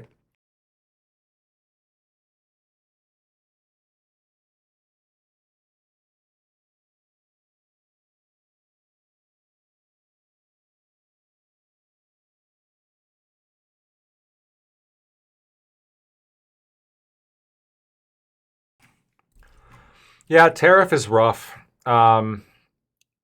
So my philosophy on the economy has been like,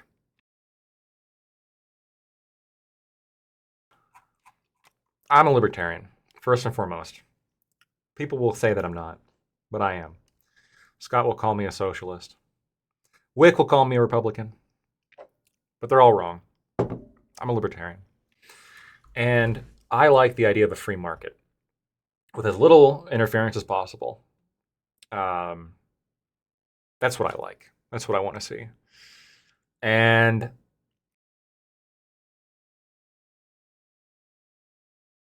tariffs are not good. but hear me out. Sometimes in a two-party system, you got to vote for the shinier of two turds. Okay? I know, it's never been said before. The position has never been elaborated on. Um, and I think that Donald Trump's economic position is not quite as bad. And here's my logic. Kamala Harris supports rent control, which has been overwhelmingly panned by economists. She supports taxes on ungained or unrealized gains, overwhelmingly panned by economists. She supports additional price controls in the, by the way, that's been panned by economists, but then she says, oh no, it's just for price gouging, which is also panned by economists. Price gouging laws are bad, frankly. Um, and if we know anything about her history, because again, 2019, according to GovTrack, she was the most progressive senator. Um, we can assume, I think, fairly, and this is just what she said. My assumption is that she's going to be much more left wing when she actually gets into office, because then she doesn't have to play this moderate anymore. She's going to be the kind of person that she is, which she exposed to all of us in her 2019 run for the presidency. That was the last time she even had a primary. So I think it's fair to hold her to the last primary she had, which was in 2019. And she was saying all sorts of shit, right? Her proposals were much, like in terms of spending, much larger than Trump's, much larger than Joe Biden's, much larger than I think even Bernie Sanders. Like her proposals were incredibly left wing. She's a very left wing in terms of her voting record. Again, 2019 GovTrack, you can look it up. Very, very left wing person. She's talked about raising taxes, but she's saying on the rich. But we'll see how that pans out. I think we're just going to see a whole bunch more big government, a whole bunch more big spending, big absorption of my money and your money, and it's not good. Donald Trump has said, look, we're going to cut no taxes on tips. Very good. No taxes on overtime. Ooh, very good. No income taxes. Skeptical, but hey, if that happens, wow, that'd be fucking sick. You have Elon Musk and Ron Paul talking about being part of the Government Accountability Office. I mean, bro, the dude's potentially, it seems to be like moving that way, potentially bringing on Ron Paul. What more could libertarians want? Seriously, right? If Elon Musk and Ron Paul are both in the Government Accountability Office together and they're making cuts to the government, that is a dream come true for a libertarian. So I'm seeing all this shit. I'm like, oh, wow, that's awesome. That is all awesome. This is all fantastic libertarian. And then he poops on it a little bit and he says, you know what, we're going to put tariffs and shit. And I'm like, oh, Trump, no. Again, even with the tariffs, it doesn't make him as bad as Kamala Harris when it comes to the economy. Am I going to defend the tariffs? No, I'm not going to defend the tariffs. I don't think tariffs are good. Again, because unlike Kamala Harris, I do believe in economics, and the economists do say tariffs are bad. So I'm inclined to agree with them. And also, just from a libertarian perspective, it's a tax, and taxes are theft. So yeah, you're removing a bunch of taxes, you're implementing a new tax. I'm going to say that the removal of taxes, the thefts are good, and the implementation of a different one is bad. If he actually does remove all income tax, I will take tariffs. I'll take it. Right. Deal with the devil. Fuck. That would be such an incredible. Removing income taxes would be so incredible. It's not going to happen. But how incredible would that be? But I think what it is much more likely to happen is Ron Paul and Elon Musk being part of the Government Accountability Office and making cuts. That would be sick. That would be great. I really want to see that. Oh, so good.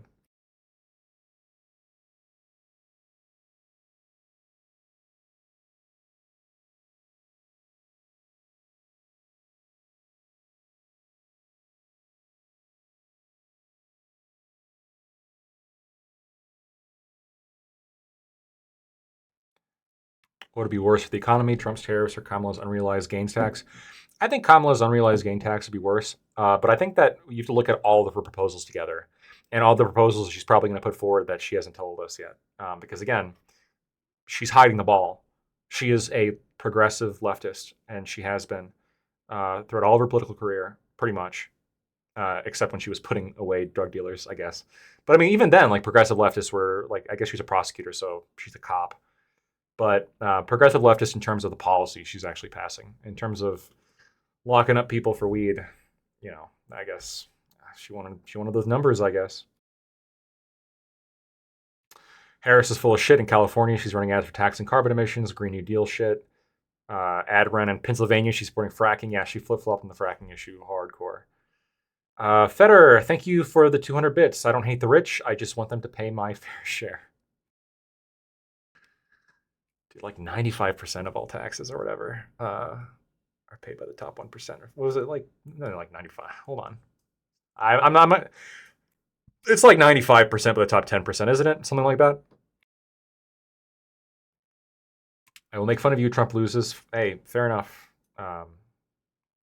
It is what it is. I mean, we're all going to be pooping on each other, whichever candidate wins, whatever loses. I'm a big boy. I can take it. I'm not a weenie. I'm not going to be a weenie about this. Just I expect then, though. I expect, and I know Testicle, you're not going to be a weenie, but I would expect for everybody. I don't want to see people blocking me on Twitter if I make fun of them a little bit if Harris loses. Okay, they can't be weenies. Okay, I'm not going to be a weenie. I'm gonna get made fun of a whole bunch. I'm gonna get a lot of people tagging me saying lactoid, ho ho ho, you know, you sold out, even though I didn't get paid jack shit. Unlike other people, I didn't get paid anything. You know, this is genuinely from the heart kind of thing. But they're definitely gonna make fun of me, and that's fine. Again, not a weenie, but I'm gonna make fun of them. And if they are a weenie about it, if they come after me, and that's yeah, that's gonna piss me off because the weeniness can't work out one way. Okay, it's gotta no weenies anywhere. That's I like. Wait, how do I turn this into a joke? Actually, that could be transphobic. Never mind. I'll I'll I'll refine the joke and tell it to my friends later.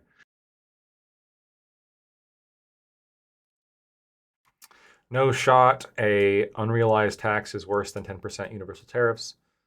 I think it would be. I think it would be. I mean, you have tariffs now. Biden's increased tariffs. Put tariffs on China. It's good. I think tariffs in China are good. I think that we have a duty to wage economic warfare against communists. But the idea of it being universal, I'm not a fan of. I think we should like not tariff the good places, and then we should tariff the fuck out of the bad places. That's the lactoid tariff policy. Yeah. If Trump wins, Dems will push for Trump jail time. That is Plan B.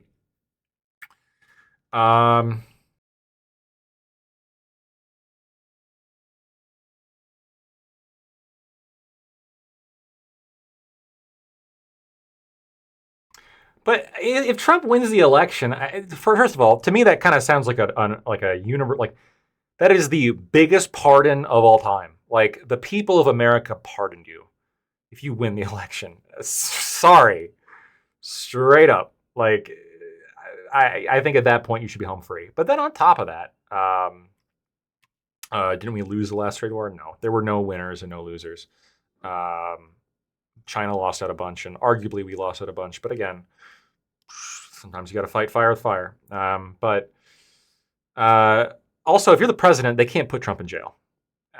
That's going to lead to constitutional issues. If Trump is the sitting president, he's not going to be in jail for the next 4 years. And I mean, after 4 years, what state is he really going to be in?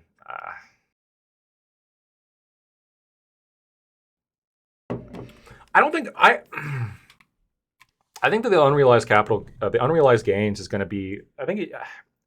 I don't know. I saw projections of it being higher than 0.2. I think it's going to be significantly higher than 0.2. But I also think that it would have a huge negative effect on the stock market because I think you're going to see a lot of people pull money out of the stock market, right?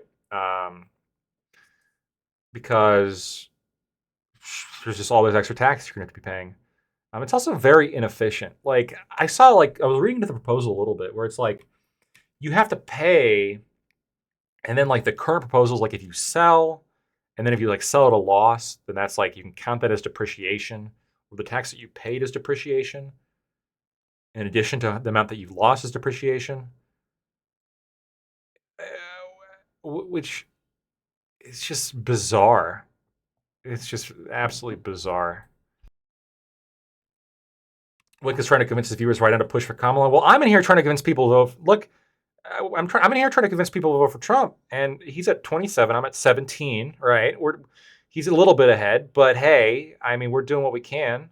Um, look, I think I have a great community. I get the best community. Okay, I think I have one of the best viewer to follower ratios of any streamer. Seriously, like, am I wrong? I don't think I'm wrong. Like, uh, I don't know. I'm very proud. I'm very proud of the community that we built here, and I think we're gonna turn out on Tuesday. I think we're gonna win. I think Kamala's gonna lose.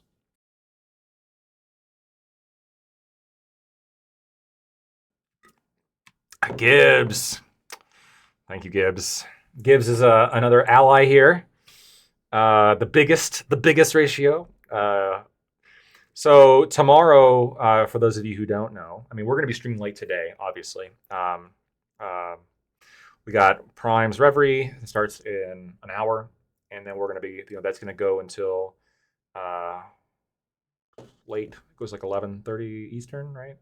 10:30 Central, and then we'll be on for a few hours after that, probably. But then tomorrow is the big day, right? I'm going to be voting, as all of you should do if you haven't done so already, for Trump, of course, obviously. And then we're going to be streaming. Well, I'm going to be repeating over and over again. I'm going to be bothering you guys to vote. But I'm also going to be, we're just going to be talking about the election. We're talking about basically what we've been doing here today. Just riffing. I've been riffing an hour and 41 minutes. It's just what we do. And we're going to be riffing. We're going to be talking about shit. But then also, on top of that, no, I didn't vote yet, Roland. Don't get too mad at me. I'm going to vote. I'm going to vote tomorrow. Okay, I vote on election day. My vote doesn't matter in New York. Yeah, you're right. Vote third party though. If you live in like a state like New York where your vote just doesn't matter, vote third party. It can like libertarian Chase Oliver. Seriously, it can help. But I wrote in Biden. Hey, I appreciate the principle. I mean, he won the primary. I appreciate the principle.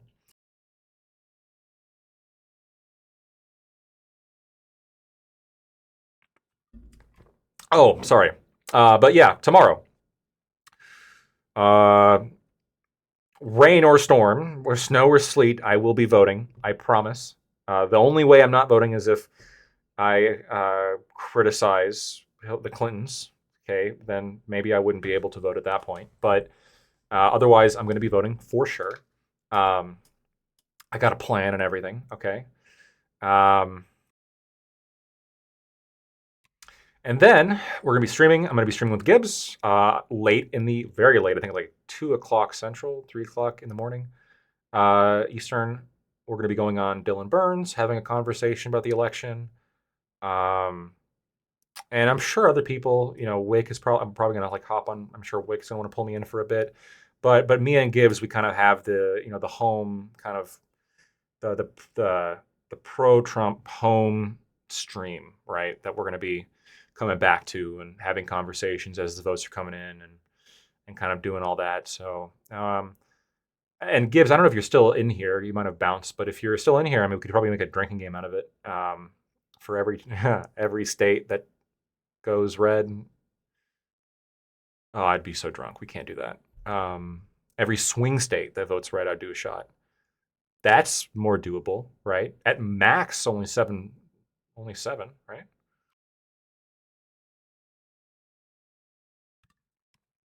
Yeah, yeah. Why is Nevada blue? That's the way I'm predicting it. This is by the way, just so you guys who are new coming in, this map is how I'm predicting it. I am predicting Georgia, North Carolina, Pennsylvania, and Arizona to go to Trump, and I'm predicting Michigan, Wisconsin, and Nevada to go to Kamala. I would love for all seven to go to Trump, but I just don't think so. Yeah, Roland, you'd be so proud of me.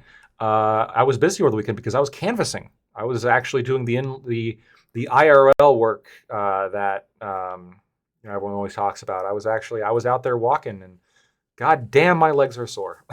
Holy shit, dude, my legs are killing me. Um, but hey, if Trump does win Wisconsin, I'm taking credit. Okay, that was all me. I was out there. I was doing the walking. Um, with what group? The Trump campaign. They take volunteers, and I was like, hey guys, you need anybody? And they're like, yeah, we need people. So that's what I did. And hey, Kamala's got to lose. Okay, we got to do it.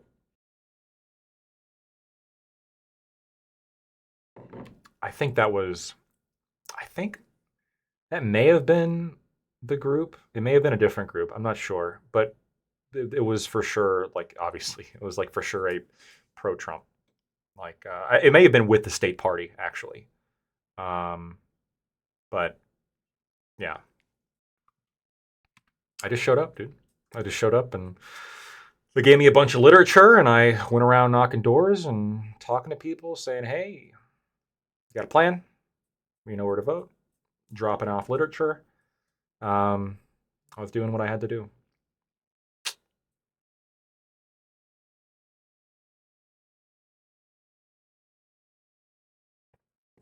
So that's why, and you know, I know I'm pretty bad at streaming on the weekends, but that was why I for sure couldn't. But I think there's a good reason. I think not being able to stream this weekend was understandable and justifiable, given that I was being productive. I was being productive, um, because and my legs are still hurting. Oh, I got distracted. Sorry. Why is Nevada blue? I have it as blue because that's what the way the polls are right now. Um, yeah, if someone can convince me otherwise, like if there's a strong argument as to why Nevada should be red, I'll listen to it. I'm just skeptical. From what I've seen, it looks like Nevada, Michigan, and I think Nevada. Like I think it's been said before, Nevada is most likely to turn red, and then I think Wisconsin is the next most likely to turn red, and then I think Michigan is the absolute bottom. Like I think Michigan is going to be Harris. I think that's a very strong Harris state, actually.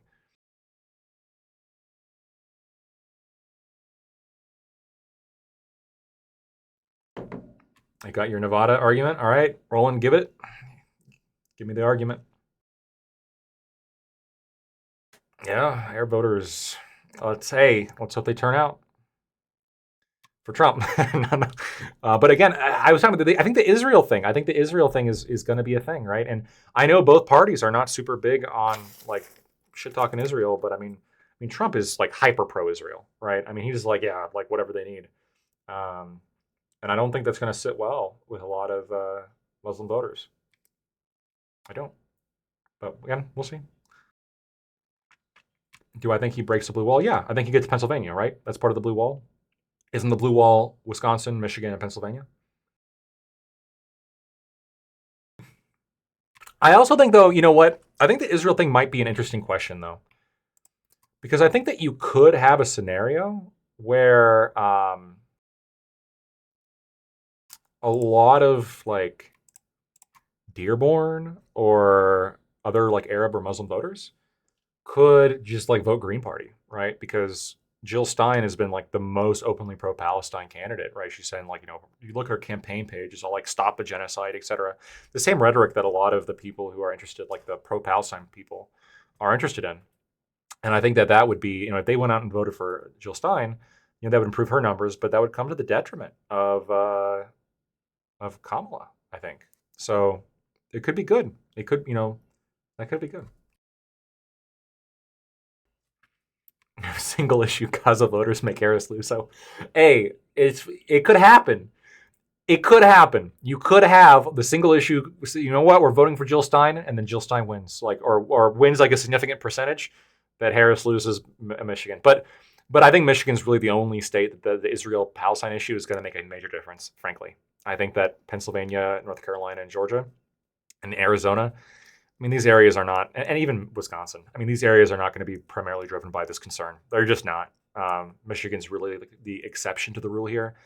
And if Trump, I mean, I don't even have Trump winning Michigan, but he still got the election, right? 281 votes. That's enough. What might push Virginia to the GOP under Youngkin has built up an amazing ground game. I don't see Virginia turning red. I just don't.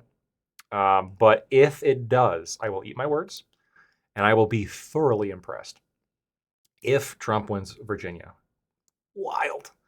Because then it's not even close, right? Then the election's just done, right? I mean, we got a solid red, just basically all throughout the East. Of course, besides a little thing above there.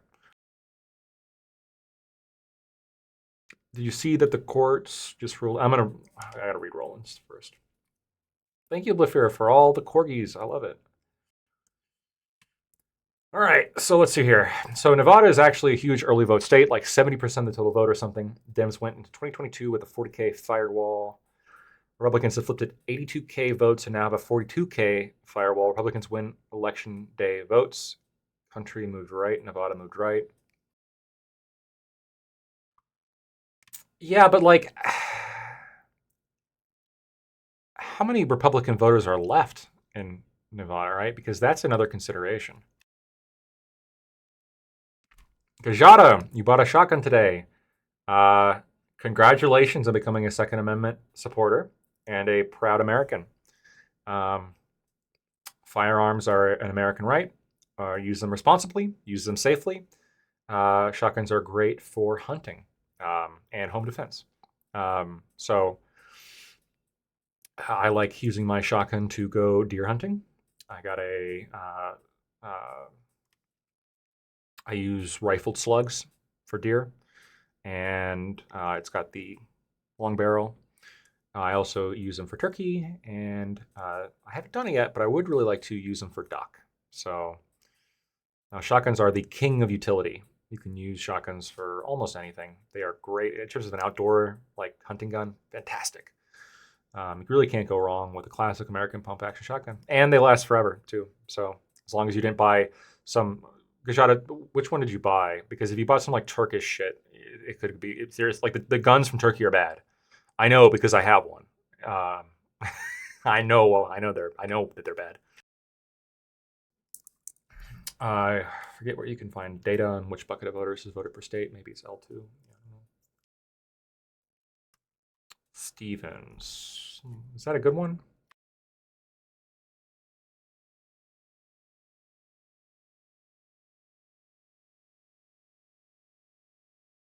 I could probably tell you. Oh, this is Savage.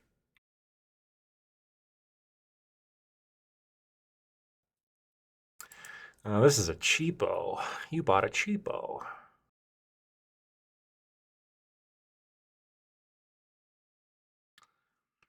Well, it looks pretty standard to me. Frankly, it'll probably do the job. Um, yeah. Hmm.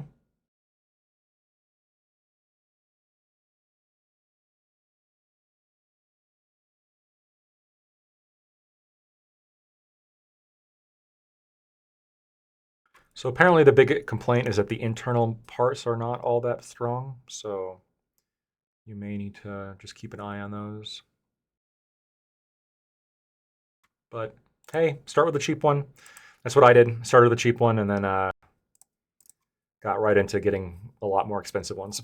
I started with $100. What was it, $140 like Turkish shotgun Pardis, I think. Half of them are bad. Like apparently half, like it's a crapshoot when you get one, because apparently half of them like could might go off without pulling the trigger. Terrible safety issue. So they don't even sell. They don't make them anymore. But I happen to get a good one because mine doesn't have that issue. Wait, no. That I think there was one complaint of it going off, but I think the main complaint was it wouldn't. The pump action wouldn't actually load the gun. So like you would like pump it and nothing would happen. So, but mine, I've had, mine has no issues with pump. And lawyer Lactoid, go look at the court case I just posted. We want your legal expertise. All right, let me look at it.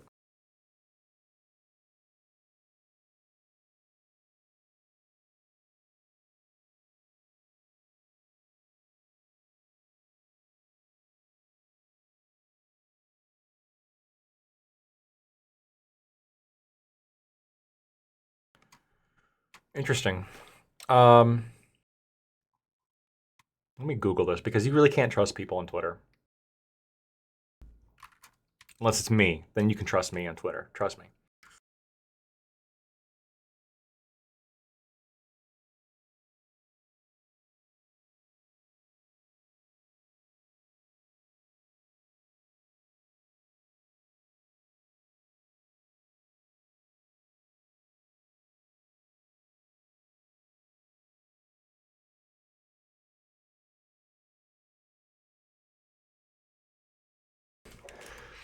Yeah, it looks like it happened. I mean, the ACLU just made an article about it. Looks like there's no extension for delayed ballots anymore, Cobb County. So that's what it looks like.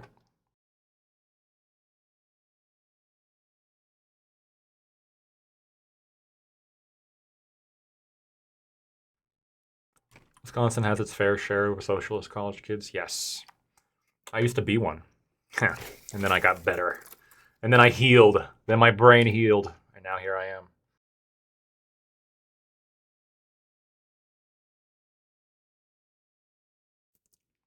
Republicans are being way more proactive. That is true. Like the ground game and just the ads and like the urging to vote is just so much more than in 2020. Like seriously, it's actually. I think this is why they have. It's why I think they're going to win. And I think they have such a better shot than in 2020. I think Cowboy 5 SBS. I think you're right.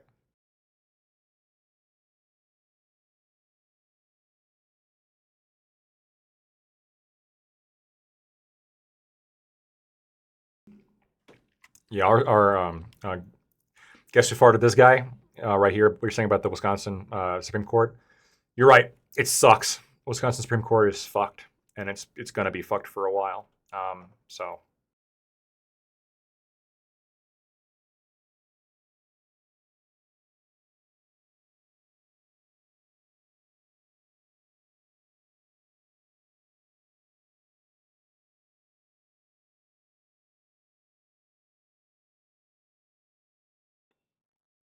there's no reason. Yeah.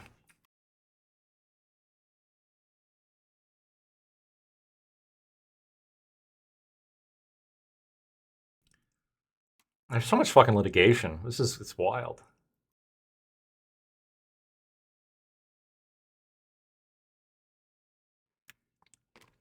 I mean, the pandemic really changed things. Like the pandemic really fucking changed things.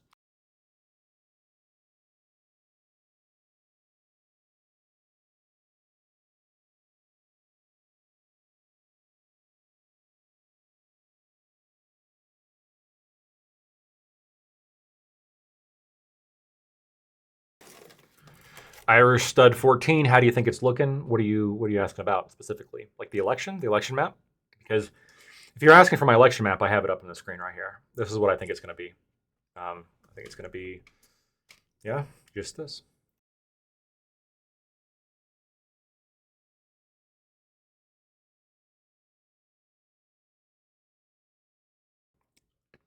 Ron Johnson's okay. I haven't met him personally. He could be a good guy. I'm going to be honest with you, though. Oh, here, shot. Thank you. I appreciate it. Thank you for the prime sub. Um, you guys have. Oh, thank you guys so much for just all of you for just being so engaged and bits and subs and all that good shit. You guys have been fantastic. What I was going to say is um, Ron Johnson. He's good. He's all right. Maybe. I've never met him, so I don't know how good a person he is, like on a human level. Um, he, I'll be honest with you. I think there was a while ago he ran against what's his face. He ran against a guy who I disagree with on almost every political issue, but I actually voted for him because he was the only senator that voted against the Patriot Act. Who was that?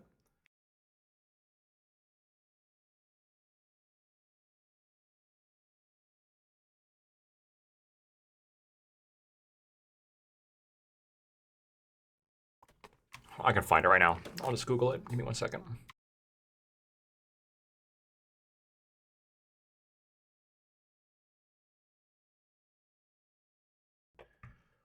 Russ Feingold. Russ Feingold was the only senator to vote against the Patriot Act, and his reason was that he was concerned with the overreach of government power. He earned a lot of respect with me that day. Now I was a kid, so I don't really know, but I guess when I found that out, he earned a lot of respect for me that day, because I mean, politically speaking, he's very much like opposed to most of what I believe. His judicial appointment philosophy is wacko. I mean, he's bad in a lot of ways, but you got to give him credit where credit's due. I mean, he voted against the Patriot Act, and that was a good thing in my opinion. Libertarian, that was a good thing in my opinion, and I think that I think Russ Feingold was reasonable then, and the fact that he had the foresight to vote against that, you know, it makes me kind of want to give him reward for that. It makes me kind of want to give him credit for that. I mean, fuck, he did it. He did the right thing when nobody else did. And I can say, um, and this is in line with me being opposed to the Patriot Act, I can consistently say that I've been against Dick Cheney politically my whole life. I was against him before, and I'm against him now. Uh, dude, the Cheneys endorsing fucking Harris. What more do you need to know, dude? I mean, I have said this before. I have said this on stream before. Dick Cheney endorsed Harris. Um, and I don't know if George Bush has, but that could be coming if it hasn't already happened. George W. Bush and Dick Cheney, I think, in my opinion, was the worst presidency. I think it was worse. I think it's worse than Joe Biden. I would take Joe Biden over George Bush. I would take the Joe Biden Harris over George W. Bush Cheney because the Iraq War was such a disaster, and all the shit and the Patriot Act and all the shit that happened around that time, and and you have Dick Cheney endorsing Harris now. I mean, it's just like the worst people backing bad people. What more do you need to know? You it really is like. I mean, that's when I knew. I mean, yeah, the Ron Paul and Elon Musk, coming together for the Government Accountability Office, that was big. But when Dick Cheney endorsed Kamala Harris, I mean, that's just when I was like, okay, she has to lose. She has to lose. You can't, you cannot let, you can't let that happen. You just can't. You got to vote. You got to get out and vote tomorrow. Tomorrow, election day. Get out and vote. Do it. Do it. Can't sit it out. Can't do it.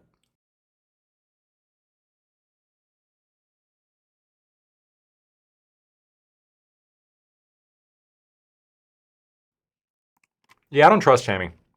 For those of you who don't know, Tammy Baldwin in 2016 was a super delegate.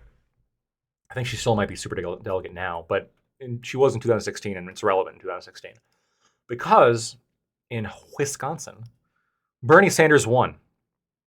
And you might think, oh, okay, well, the delegates from the state then vote for Bernie Sanders because, hey, Bernie won.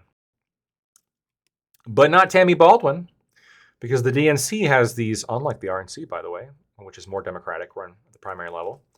The DNC has this, and they cut down the power a little bit, but they had these unlimited powered superdelegates that could just choose whichever candidate they want.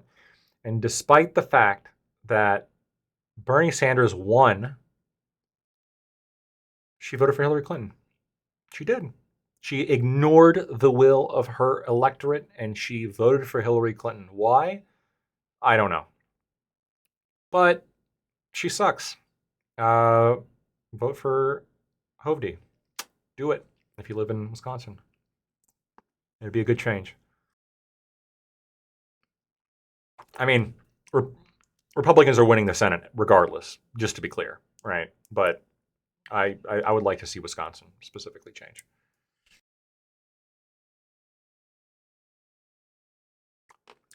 No, Bush will not endorse anyone and will not say who he votes for. He believes ex-presidents should keep out of election races. His father didn't do it. Good for him. That's reasonable. That's principled. Good for him. Rothbardi, agree with you. Dick Cheney endorsing her is the biggest endorsement for Trump. That's how you know you got to vote for Donald Trump. You got to do it tomorrow. Don't forget. Irish stud. Okay, we got good hopes then. Yes, we do. At least the betting odds seem to think so. But it's going to be close, and so Irish stud 14. If you haven't voted yet, get out and vote. Assuming that you're saying good hopes to my projection. If you're not, then don't.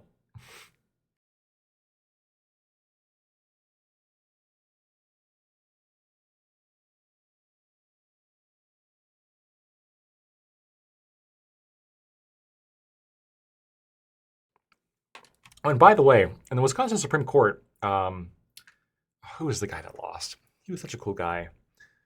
I forget what his name is.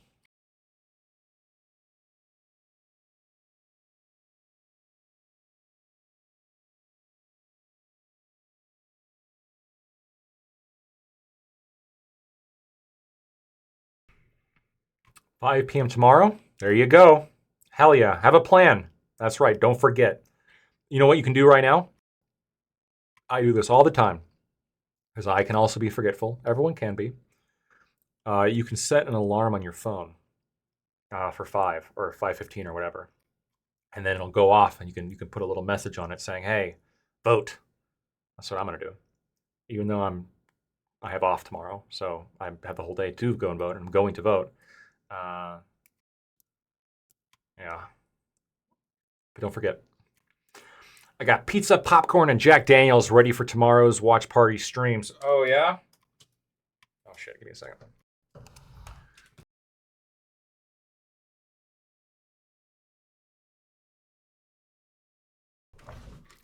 So they sell these giant ass things of Jim Beam. Um, it's like halfway through this one. I'm probably gonna go pick up another one, but I doubt I'm gonna be able to get through that one tomorrow. But just in case, who knows? Who knows how crazy the drinking games are gonna be? I don't think Twitch allows you to get too drunk on stream. What do you drink it? Mix it with? I just drink it straight. I drink whiskey straight. I drink it neat. It's for the flavor. I know it sounds crazy. I think the flavor is a lot better when you just drink it straight. When you sip it, it's like I like sipping whiskey. Yeah, that's my preference.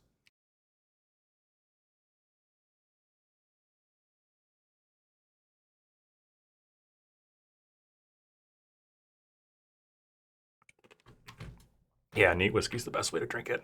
It's just that nice little bit of bite, but not too much. Tastes good. Yeah, everything else just like cuts away, I think, from the flavor, right? Especially like the really sugary like drinks that are, it's just overpowers it, and it's just I don't know. In my opinion, it ruins it. Would you call Mitt seat going to a conservative a pickup? Um, Mitt's like a rhino on some things, but I think that like he would toe like some base level Republican Party lines. I think he does, even though like he hates Trump and he has TDS. But I don't think that he's gonna. I don't know how big of a pickup it really is, personally. But Ted Cruz, I think, is much more solidly Republican. I think if Ted Cruz loses, which I don't think is going to happen, I think he's ahead. But if Ted Cruz loses, that's going to be an actual loss. That's going to be bad.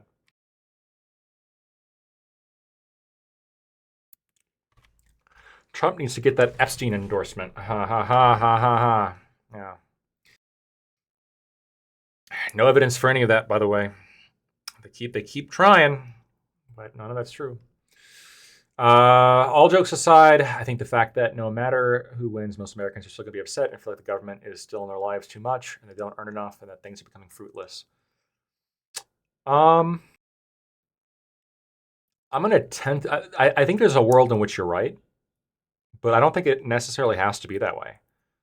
I think that the thing that could change what you're describing, honestly, is how much power the Government Accountability Office gets. And if it's run by Elon Musk and Ron Paul.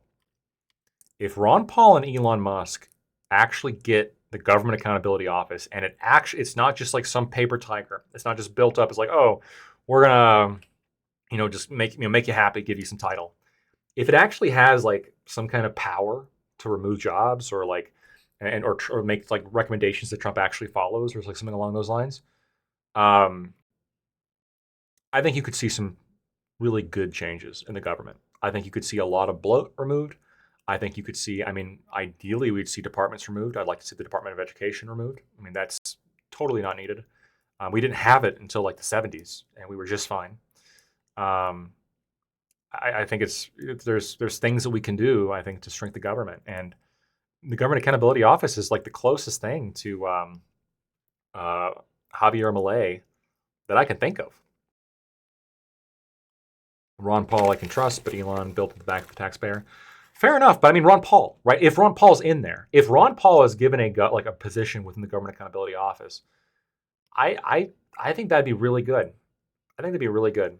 And if the whole like thing is staffed with like libertarians or even anarcho-capitalists for that kind of office, I would take. Like I would want them to be in that office. Maybe not defense, but in that office, yes. I think that'd be great.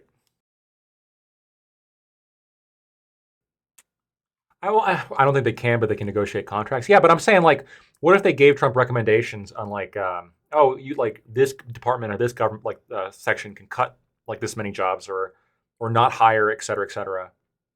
And then Trump actually follows those recommendations. That'd be great, right? That'd be fantastic. I think ultimately it'd probably be up to Trump and maybe even Congress. But I mean, if the Republicans control both the House and the Senate and the presidency, I think this has a decent chance of happening. I think it's a decent chance of, yeah, I really do. RFK, I'm a little bit more, I mean,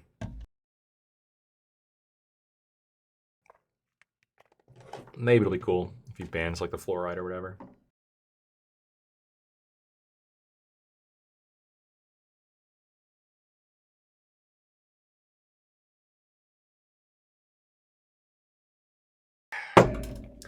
Tulsi Gabbard's great. I'm also like somewhat attracted to her, so I'm not like a unbiased. I can't be unbiased when it comes to evaluating her track record. She's just so strong, you know. Oh, yeah.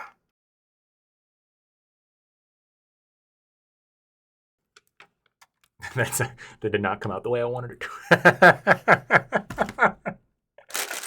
I'm not. It's okay if you are. I'm not gay. Just to be clear. I don't care if you are. I can't find the fucking bottle opener. God damn it.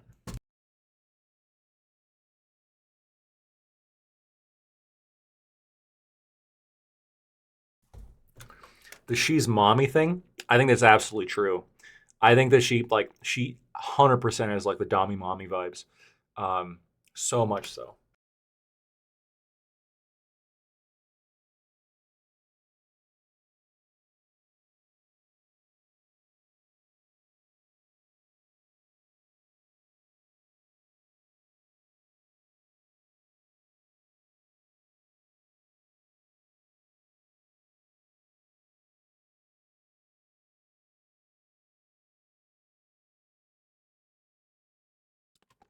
Kajada, do you want to tell the class the terrible thing that you did, Kajada?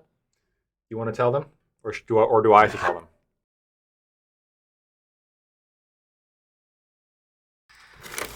Kajada, you can't say that on Twitch. I have to delete that comment. God damn it.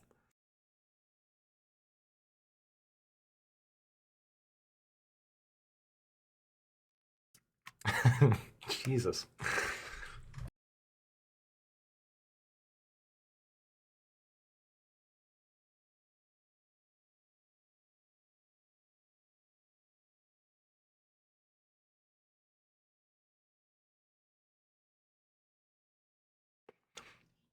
And okay, life. Don't be worried about too much cuts happening to the government. Okay, I assure you that's not going to be the problem. Even if we get the Government Accountability Office with Ron Paul and Elon Musk, there's not going to be too many cuts. They're going to just touch a fraction of what actually should be cut, really. But yeah, don't worry about that.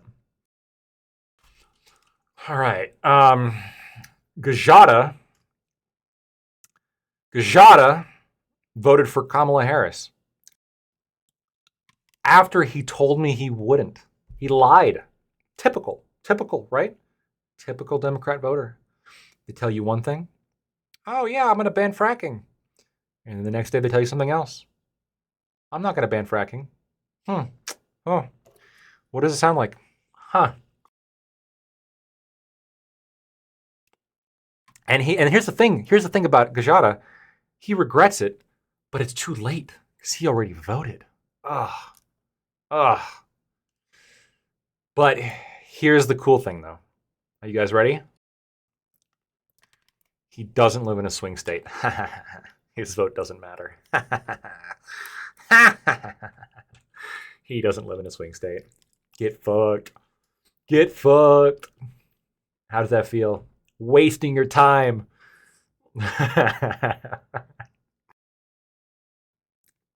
Yeah. Hey, Kamala wants to ban that shotgun, and you voted for her, huh? Yeah. Yeah.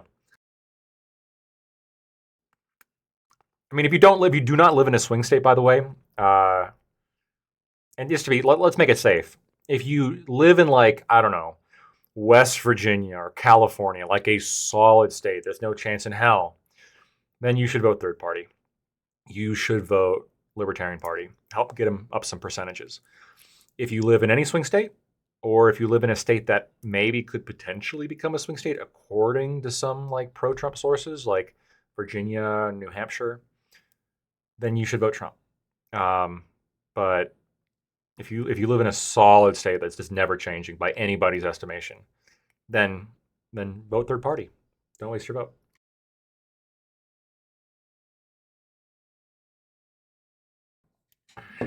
Parallax. Ugh. Disappointing.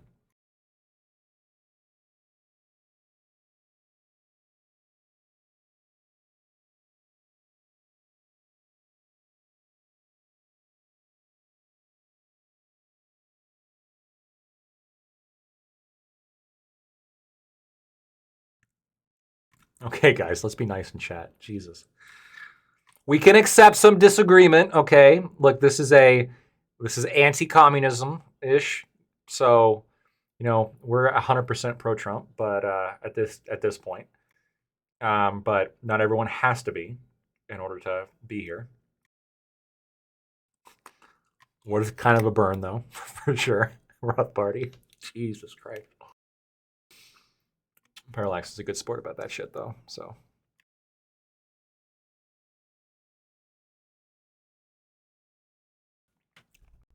If you are in a swing state, vote for who you honestly God think will make the country better, Trump or Kamala. I think Trump. Yeah, I think Trump will. I think Trump will be better than Kamala when it comes to the next 4 years. So that's why I'm making the recommendation that I do. That's why he has my endorsement. That's why I did the work that I did this weekend. That's why we're doing these streams. I mean, this is what we're doing. You live in a solid state, you got so much more freedom. You can vote third party, but the country, I think if you're in a swing state, the country really depends on you to go out and vote. First of all, that is critically important if you're pro-Trump. And then when you do go vote for Trump, of course.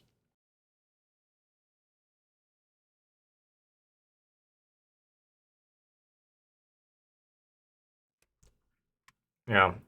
If I move to a solid state, I am not voting for any of the two parties again. Unless, of course, it becomes a swing state, because that happens, right? You have Ohio, that was swing state, now it's solid. You have other states, right? Like Georgia, solid red, now it's a swing state. What do you want to debate, dude? I swear to God, I don't mean this in any kind of offensive way. Who are you? What are your beliefs? What are your thoughts? Who are you? Who are you?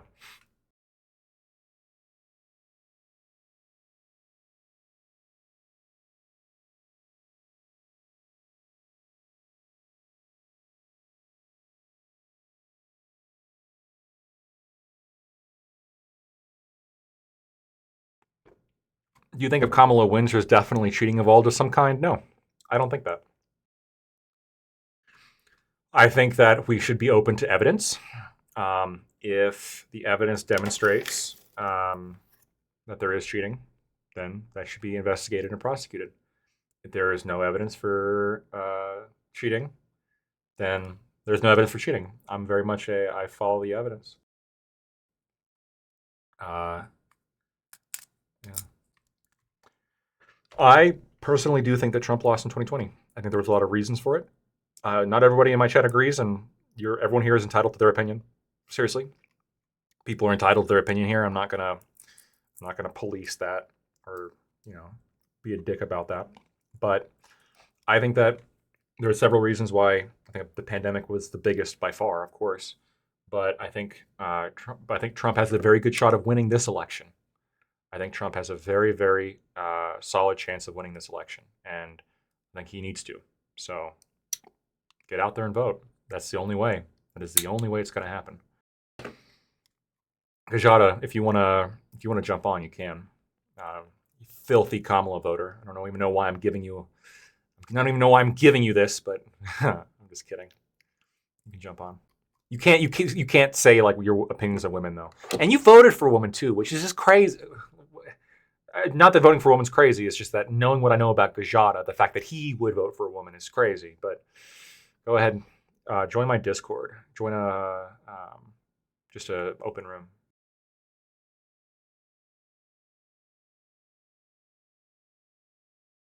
Gajada, you? Yeah, you are part of my Discord. That's right.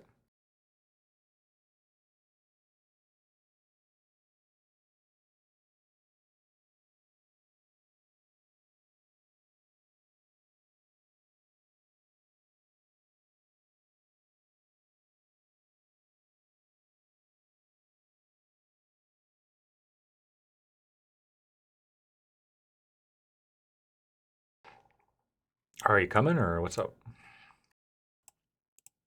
God, you're so slow. By the way, and Parallax, I know that you are voting for Harris for some crazy reason, but I think you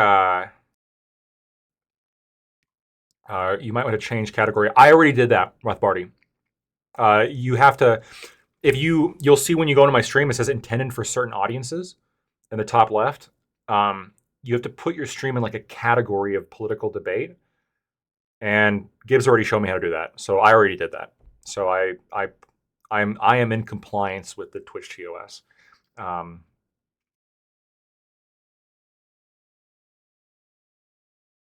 literally followed Gibbs's directions for like verbatim, and right now, yeah, I click right here.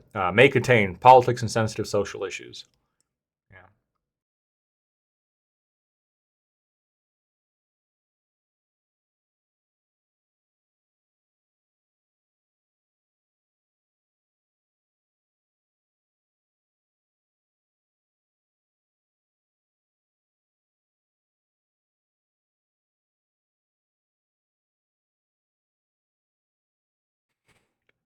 Can you hear me, Gajada?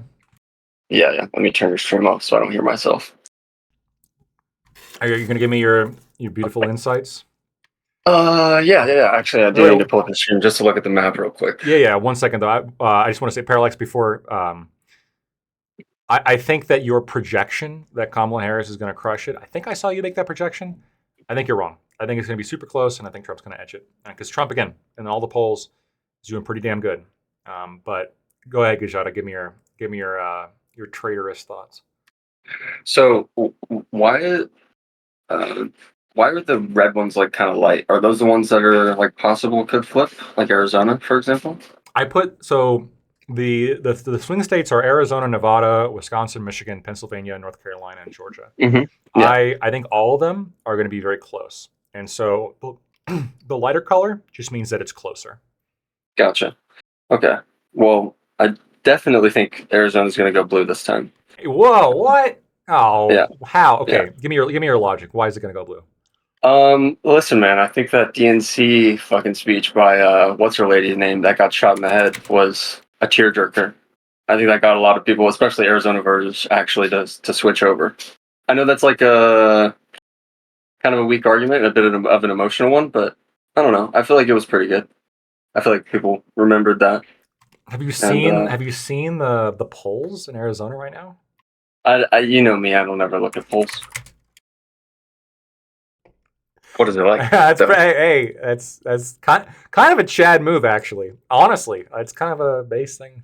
Pretty Well, Chad. what is it like though? Just for fun. Trump's ahead more than 2 points. Okay.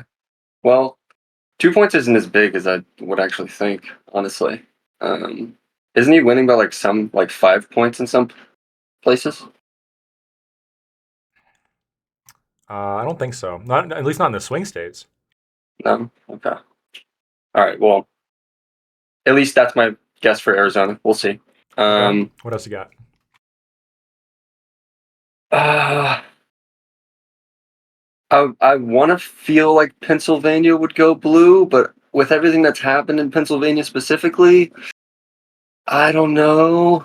It's probably yeah, but you probably have it right there. Yeah. North Carolina's going to go blue though. Um,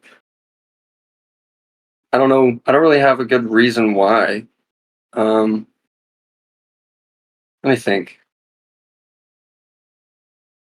Who's the governor for North Carolina right now? Hold on.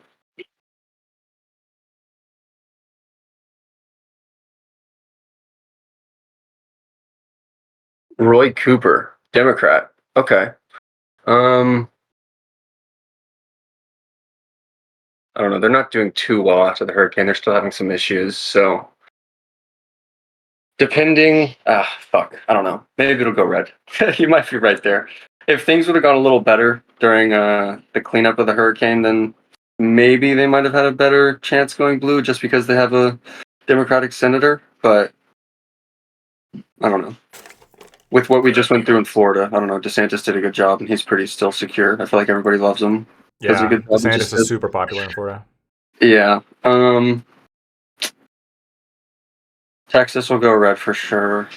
Uh, Ohio will go red for sure because JD Vance, obviously. What about Georgia? What do you think about Georgia? Hmm. Everywhere else, like literally everywhere else in Georgia, but Atlanta is going to be red. Um, it's just a matter of like Atlanta and the belt loop basically winning enough votes to turn the state blue, which could happen, but I don't. Honestly, I don't know like the vibe there enough to like make a guess about it. Like, have you seen anything coming? Like, what was the last like media thing that came out of Georgia, or like have there been any rallies there from either party lately in the past couple of weeks? Trump is ahead in Georgia by 1 point. It's close, but he's ahead by 1 point at least according to 538, the aggregate. It doesn't seem like either candidate spent a lot of time in Georgia, really. Mm, Hmm. I feel like obviously everybody's putting so much more effort into Pennsylvania than any other swing state. So, I mean, comparably, yeah. But I mean, of course, swing states really only get like they're the only states that get attention in the election. okay. All right. Let me trot out the copium take a little bit here, and I'll Okay. tie this in with Georgia too, because this is I think some parts of Florida and Georgia are like the black vote is split because there are enough black conservatives that like Trump to where they will go out and vote for him. But simply because Kamala Harris is black and like the overlap between like disenfranchised black people in these communities also feel strongly about Kamala Harris. I think there might be an argument to make that just off of the black vote, even though it may be split, those communities may actually make Georgia blue and make Florida a swing state again. You think Florida's going to be a swing state? I see so many Kamala Harris and Waltz signs in the rural parts of Florida where you would never expect to see them. And I don't mean this like in a racial way. It's just how it is. It's like they're usually in like Martin Luther King Jr. road areas. You know what I mean? Like Yeah. yeah, it's just they're everywhere. Like these communities, just like they love her, and yeah. I mean, I get it. I understand why, but What are your I think thoughts on Nevada? Um,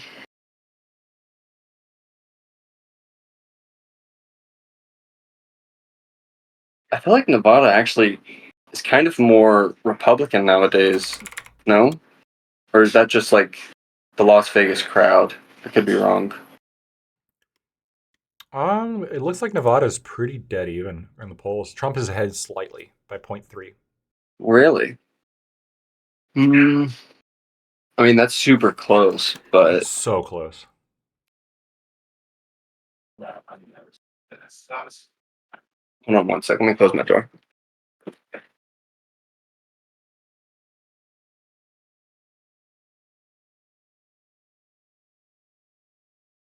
All right, I'll take another stab. I'll say Nevada goes red.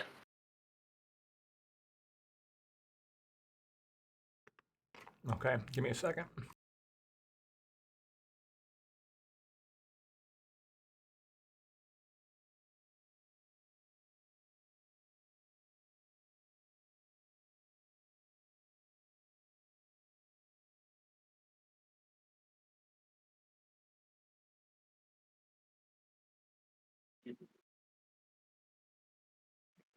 Bro, wouldn't it be crazy if one of these fucking.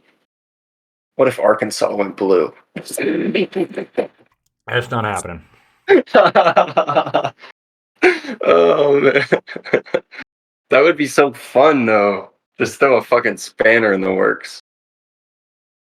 So, I have a question actually. For like election night tomorrow, is it usually always this like first states that'll come in with results typically, or is Um, it different every time? so there's normal, this is something that actually I'm not super educated in. There are certain states that are quicker, and there's other states that are not as quick. What the actual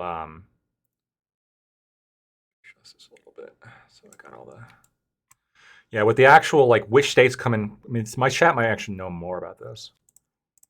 I mean, Roland might know about this. I'm not sure exactly which states come in first, which ones don't. I know for sure Pennsylvania is going to be one of the last ones. Um, Just because it's going to be so contentious. yeah, well, also their rules are a little bit odd too. So um, I think Here's another. Pennsylvania is going to be coming in last. I think you're going to see like just simply based on like you're like I think Mississippi and like West Virginia and stuff like they get called even before the initial votes come in. Like they Hmm, just because of just exit polls. It's just like it's impossible for Republicans to lose West Virginia right now. yeah. By the way, I have your map up right now. Do you think the Democrats can get 308 electoral votes? No. No, you don't think so? No. That's what I have your map as. What? Yeah, I know. Maybe take Arizona away. That's probably if Nevada goes red, then there's no reason why Arizona should go blue. That just doesn't like compute in my brain. So maybe take that back to how you had it before. What was it, like a 2 point lead for Trump or something like that? Very close. Well, you have Florida still as blue. To be I fair, you do. called it a swing state. Did you want that red back to red? Um, Who do you think is more likely at the end of the day, like even by a tiny percentile? Who do you think is a little bit more likely to win this? just in Florida, You know, bro. This is like I'm actually. This is a hard one because this is like my home state, and I see this shit every day, and I drive around the biggest county, so like I see just as many Harris Wall signs as I see Trump signs. It seems like it's hard to call now, but like initially I would have said Trump, but the closer we get, it seems 50-50, and I just want Florida to be a swing state again, so I don't have to hear this bullshit from you that swing states don't matter they anymore. don't. The non-swing states don't matter. Your vote, your terrible vote doesn't matter, Gajada. How does that? I know, I know, And you know how much that pleases me to know I that know. you didn't destroy everything. It's great. Uh, listen, if she comes for the shotgun, I'll be at the Capitol riots. That's all I'll say. You can't say that. That was a joke for legal reasons. That was a joke. I'm just joking. But yeah, it's probably more accurate. Like at the end of the day, with the copium aside, Trump ekes out Florida, and it becomes like a just a close for Florida win, and maybe actually Georgia stays blue. I could see that happening. What's that put me at? Like Wait, so Florida red, Georgia blue? Florida red, Georgia blue, just barely. Now we should be at like what, two? Oh, we're not even at 270 for Democrats. Yeah, you Wow. got Republicans winning slightly. That's probably the most accurate like I could get, just because it's so close. But before we move, one last thing, and By it's the way, this is a very the map right here. This is a very realistic map. before you say that, I want to talk about one last state. The state that probably matters, maybe arguably the least, but I think there is actually a strong argument for like why it could flip, and it's Hawaii. Shut the fuck up! I'm not even entertaining this. What are you talking Dude, about? You Tulsi, are high bro. right now. You are so Tulsi- high. No, I am. Yeah, Tulsi, I know you are. I can hear The it. fires, Tulsi- the fires, bro. No, The fires. no, it's not happening. It's not happening. Dude, they did nothing for the fires. Tulsi is on the Trump train. There's like a few things here that could make these people go, you know what? The last administration really fucked us and they did nothing to help us. We should maybe try something else this time. Let me look at the polling real quick. Okay. At least you looked at the polling.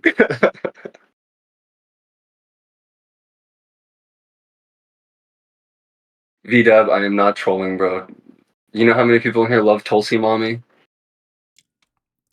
Okay. Oh my God, they're not even taking. The last poll I have here is from April, and it's still Biden versus Trump, and Biden is up 19, and then he's up. Hold on, there's two, and then he's up 19 in one, and then he's up 8 in the other. They don't even have polls going in Hawaii. This is like fucked up. This is they're not even. They don't have polls because there's no possible way Hawaii is going red. It's just not happening. You can't say that without the Harris polls. We don't know. We don't have the information. Shut up! It's not happening. No. Show me the polls. I don't have the polls. I don't have the polls. Nobody has the polls. Because they're lying to us about Hawaii. They don't want us to know the truth that Hawaiians are actually sick of the fucking dim bullshit and they want to go the Trump way. You voted for Kamala Harris. I'm not Hawaiian. They got fucked, bro. So they can be sick of the Kamala bullshit, but you're not sick of it? We have Ron DeSantis. We're good. Gotcha. Okay. It's also based that he's taking that case from the Mar-a-Lago shooter into like state jurisdiction, federal. Yeah, that's pretty based. Yeah. Pretty based. Yeah. Everyone go buy a shotgun. Look, here's the thing. You became so like pro Second Amendment, and which look, I'm not going to discourage that. I love it, but it's like, why would you? Kamala Harris wants to ban guns. What are you doing? Okay, bro. Like, I'm based. Okay, I don't know what you want me to say. Like, I have a little bit of nuance in my positions. I had this argument over the weekend with my boys, and they were like blaming me for being boys. Yeah, they were like yelling at me for being a Kamala voter, and I was like, listen, we had many drunken and cross-faded conversations about policy and stuff, and the knife was put to me, and I answered all of them, and then I responded with, what are your Trump policies that you like? And I was left with a resounding silence. So, I don't know. Don't you know? We got to make America great again, dude.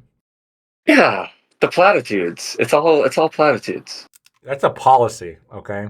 Government Accountability Office with Elon Musk and Ron Paul. How can you beat that?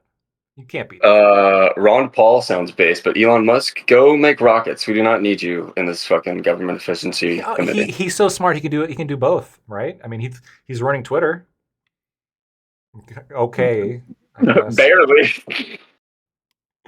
It's okay. I like Twitter. It's better now. The community notes are actually good. Okay. The community notes were a good improvement. Yeah, they're good.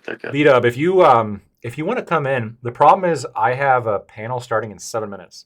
So if you want to bounce in though, I can pull you in for like a quick minute or two. You can get your thoughts out. We're bringing in all these traitors, all these. Well, I guess he didn't promise me to vote that he wouldn't vote Kamala before, so I wouldn't call him a traitor. I said this too. I told all of them. I told my friends. I was like, "Listen, we're all Americans. We all love this country. We're going to do what's best in our decision." Oh yeah. Join stream waiting room, B-Dub. But no, you didn't. You didn't do what was best. You did what was bad. Apologies. I had such high hopes for you. All right, here we go. We're bringing in a staunch DGG Kamala supporter. Go ahead, give us your wrong thoughts. Go ahead, dude. How are you calling everybody traitor? I didn't mean to call you a traitor. Gajada's the traitor. I don't know if you're a traitor yet.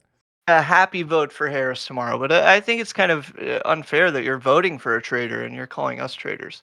But I wanted to get in on the gun thing, dude. Where did they say they were going to ban all guns or take all guns or whatever? I haven't heard She that. said she's gonna. Well, in 2019, she brought up a mandatory gun buyback, but Oh. she hasn't brought that up. Hey, wait a second. Okay, so I'm from Missouri, right? Deep red.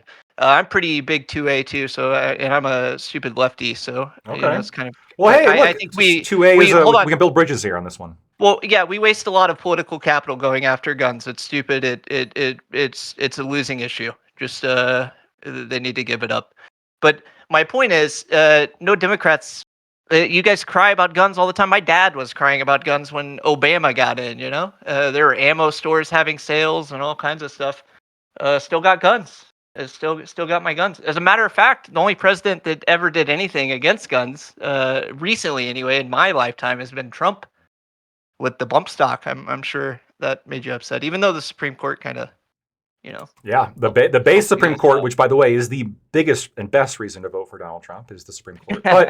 But I want to look. I mean, 1 month ago, right, in the Guardian, Kamala Harris talks assault weapons ban, and this was in Pennsylvania. It's never gonna happen, brother. It's just never gonna happen. Okay? You She guys wants can it. fearmonger She wants it to about happen. all you want. Hitler took the guns. Here comes Obama and Kamala Harris. They're gonna take Everybody the guns. says that until it happens. Listen, Okay. It's never. I know. It's upsetting. You sound like the dumb lefties crying about Project 2025. Like any of that's gonna get through. Hey, that was instead of talking about Agenda 47. Hold on. I appreciate you drawing the distinction here because, I mean, Dems have been lying out their ass about the Project 2025 stuff. But I read a pretty good majority of it. I know you got to go in 7 minutes, so we can't break into a big long. Yeah, no, that's all good. Here, but I wanted to ask you though. So I think it is fair to say that banning assault weapons. I mean, the U.S. did have an assault weapons ban in the 90s. So like we know that politically it could happen. And California, I mean, their restrictions they have are just wild, right? I mean, if that's gonna happen, it's gonna happen. The Civil War that Tim Pool talks about every other week's gonna happen, dude. Okay, it's never gonna fucking happen. And I have Like, a shotgun now. I don't so want I'm ready that. for it. I don't want the Civil War to happen. I don't Well, want that's that to what I happen. mean. It's a losing issue to them. You can leave it up to states. My state here in Missouri sues the shit out of the federal government anytime they try to do anything talking about, even if they are sleeping and they accidentally fart and the fart goes guns. The Missouri hops in and they say fuck you. Your state's pretty good on guns, from what I hear. I mean, it's deep red, buddy. But here's the thing, though. Here's what I'm concerned about. What I'm concerned about is stuff coming from the federal level, right? Because I think maybe you and me to some extent, and Gajada, we're sort of we're pampered. In our states we're pretty pro 2A, right? Our states are pretty good on this issue. But the people in California, I mean, they know what it's like to live under the authoritarian boot heel of the anti-gun left, and hey, they're coming into power. Didn't right? Reagan do that? Or I think they could come Reagan into might have power. done that against the Black Panthers, right? Wasn't he the one that implemented that? Clinton was the guy that did the assault weapons ban. No, I think Reagan might have done that in California. When he was governor, he also might raised have- taxes in California when he was governor as well. Hmm. There's a lot of Well, it criticisms. doesn't sound like I don't know, man. I think it's a lot of fear mongering, is what I think it is. No, but, wait. It's not fear You want to mongering. know why I like because guns? it happened. You want to know why I like guns? guns? He did ban it. How's it I not? like guns because you fucking traitor insurrectionists like wait. guns so much. That's why I like Vita, guns. we're both That's Democrats why I'm a fan. here. We're both Democrats here, but there is a parallel to be drawn between Ronald Reagan, the Californian, and Kamala Harris, the Californian. True. banning Oh, weapons. oh. There's a problem with Californians getting elected, and we start seeing an issue here, right? We see. Dude, there's name the last. Okay, dude. There, you can cry about guns all you want. It's never gonna happen, brother. It happened in the 90s. That wasn't too long ago. I'm not that old. Listen, we'll leave it up to the states. They want to go to the states, and we're gonna leave it up to the states, and that's what we're gonna do with it. No, Yep, that's what's gonna happen, it's brother. a constitutional thing. This is Shall not a not be state. infringed. Okay, Listen, that's very clear. Listen, you're a traitor. All right, calling everybody traitors. You're a traitor, big old. How does fat it feel, traitor. Lactoid? How does it feel to hear that Yeah, word? Nah, I'm yeah, okay. dude. How you like that one, huh? Okay, traitor with a capital T, dude, and R. Mhm. All right. Y'all have a good night. Yeah. I'll catch you guys later. Good talk.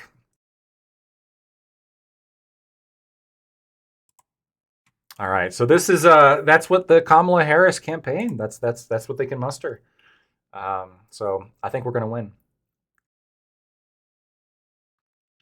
We got Gajata, who thinks Hawaii is going to flip for Trump. Yeah, I didn't hear a lot of joy. I don't know what to say here, Shot. I think that's a good point. I didn't hear a lot of joy. I heard a lot of fear, as Batman would say. Smell that? That's fear. But we are going to hop onto the Reverie. Yeah. And then we're going to have arguments. We're going to have a bunch of arguments about the politics and all that good shit. And then afterwards, we might have a little bit more political discussion, just generally, depending on just sort of what the vibe is and how everyone's energy is. And then we will, obviously, tomorrow is going to be our big streaming day, and we're going to be going all day and get out the vote. Get out the vote. All right. Well, I'm gonna hold on. I'm gonna have to switch some stuff around.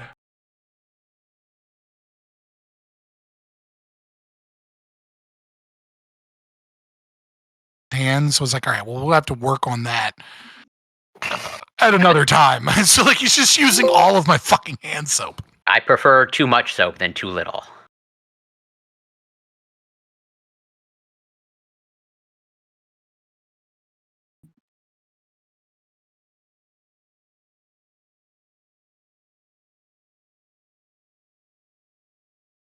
Who the fuck moved us?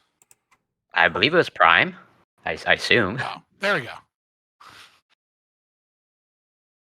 Prime always working in the background. Well, what happened? Did I miss something? Nothing. Okay. No, you didn't miss anything. All right. Wacko makes me is feel on like time for once. Yeah. Did he put away the FUBU?